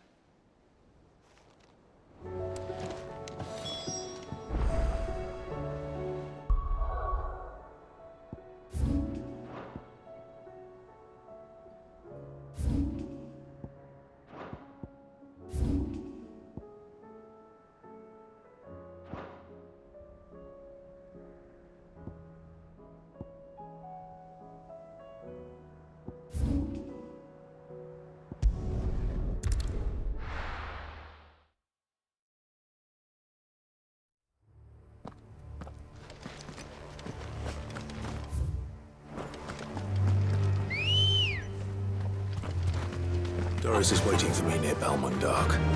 The longer she's out in the open, the more likely she is to be found by a Kashik. I need to hurry. Yeah!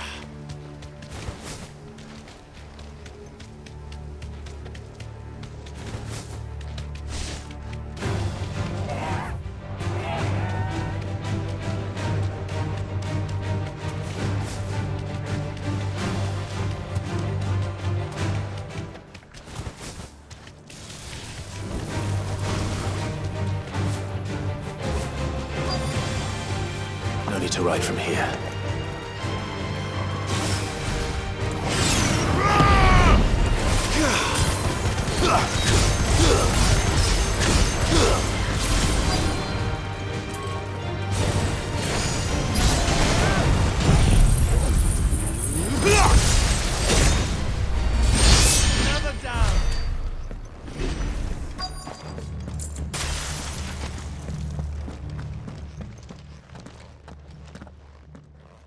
There were no guards, I take it.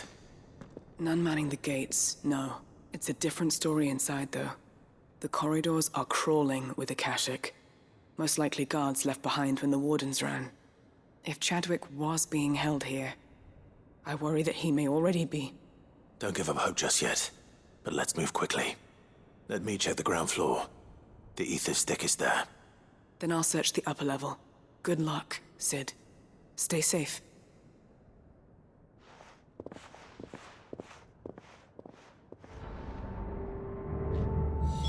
Just how bad are the floods inside the walls?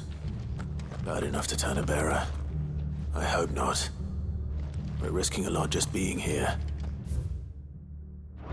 Better keep my eyes open for signs of life. Okay.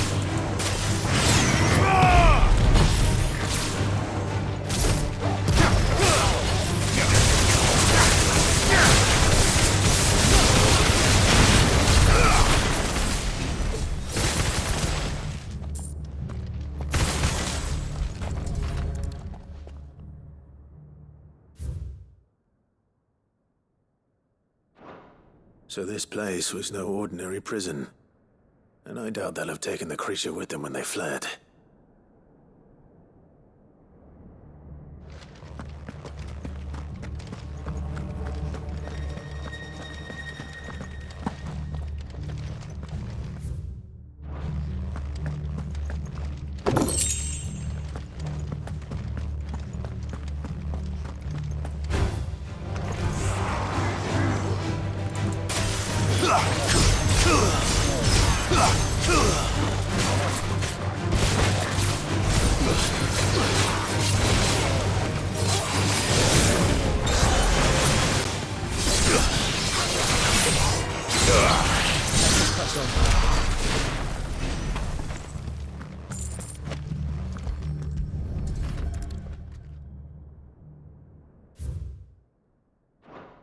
Minimal loss of Waluda lives.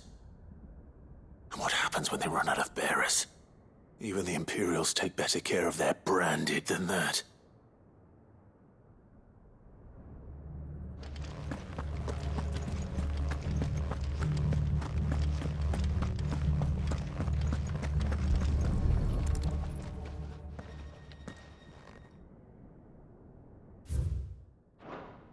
They were feeding bearers to it.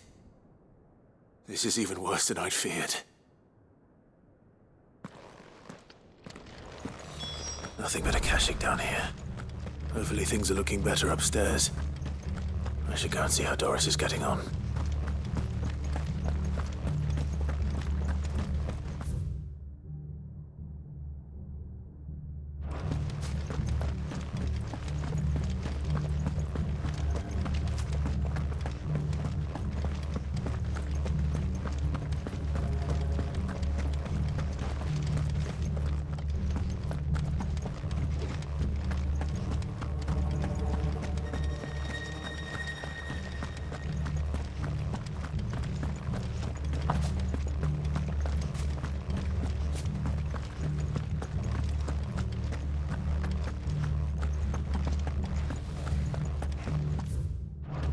Quiet.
No lock downstairs.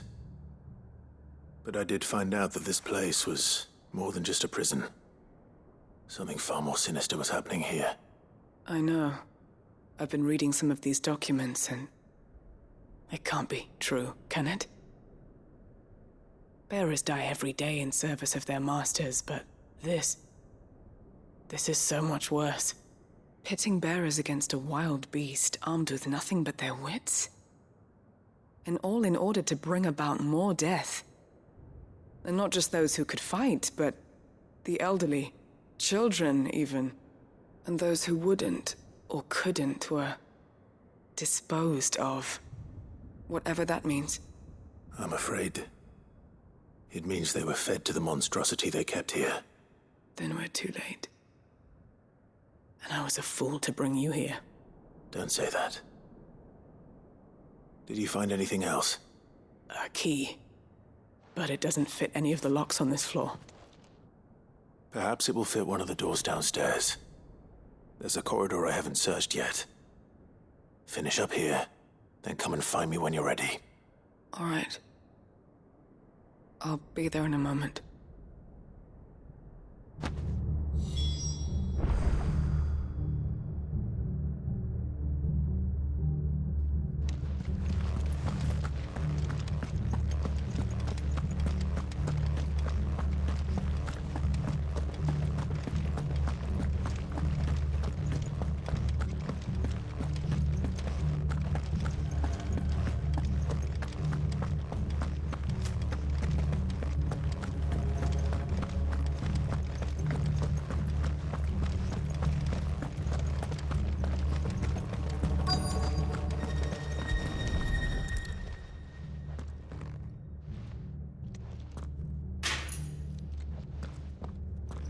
what we can find down here.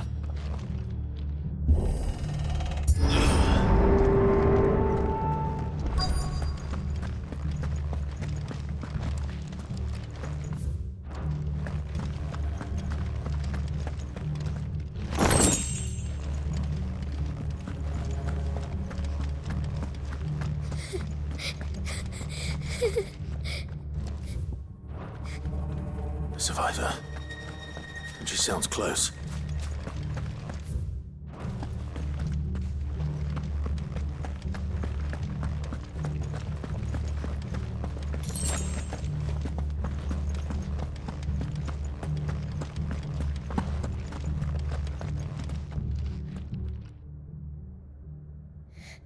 Who are you? There's no need to be afraid. Are you alone? Are there any other survivors? Some of the guards, they're still here. But something's wrong with them. Everyone else was eaten by the monster. Of course there were. Thank the Founder. It was worth our coming. But I'd rather we didn't linger. Are you ready? Ready when you are. You poor thing. You must have been terrified. Did Chadwick send you? What? He fought the monster. Distracted it so I could run away. He must have sent you. He promised to free the others too. Where is he? He opened your cell, didn't he? He wouldn't be here otherwise. Chadwick.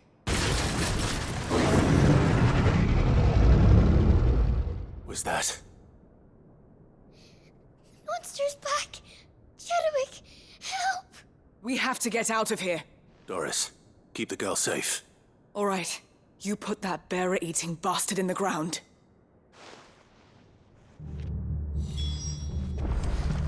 We have to run. It's out there waiting for me. I can't let it live. Not if it's got a taste for bearers.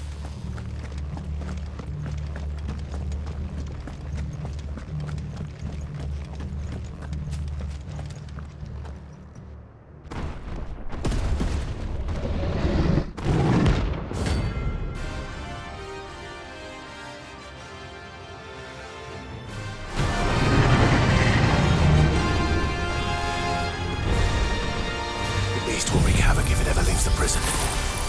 I can't let that happen.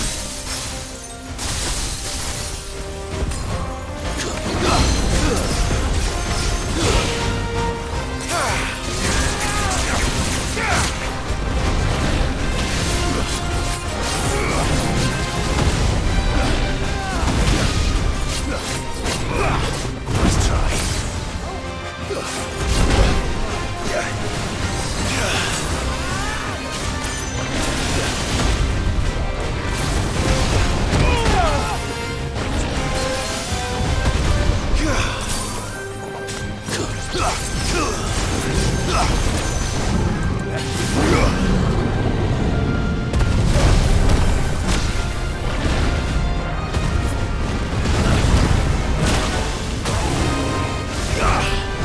To me, boy. Let's try.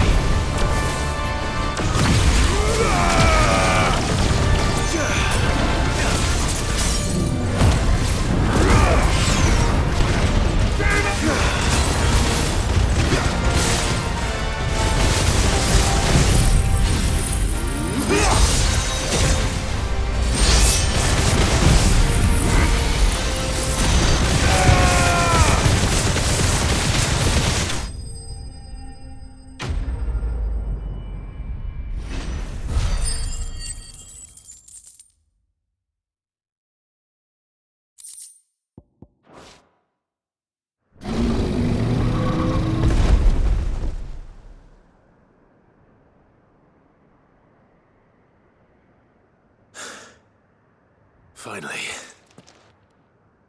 Sid, are you hurt? I'm fine. I think.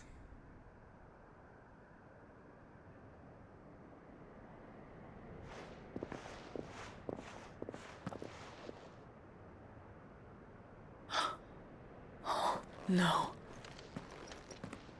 What is it? A diary. I gave it to Chadwick before we went our separate ways. He was here. Do you think that creature? I'm sure he fought bravely to the last. The girl is safe thanks to him. Chadwick. You fool. Come on. We have to get her back to the hideaway. We don't want his sacrifice to have been in vain. No. Of course not. I'll see that she's looked after from now on. It's the least I can do.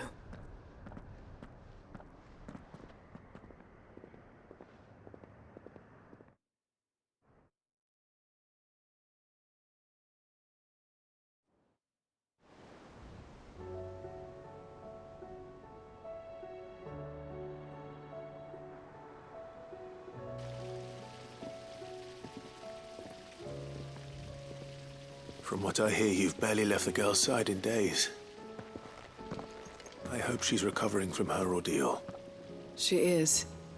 Slowly but surely. She's far tougher than she looks.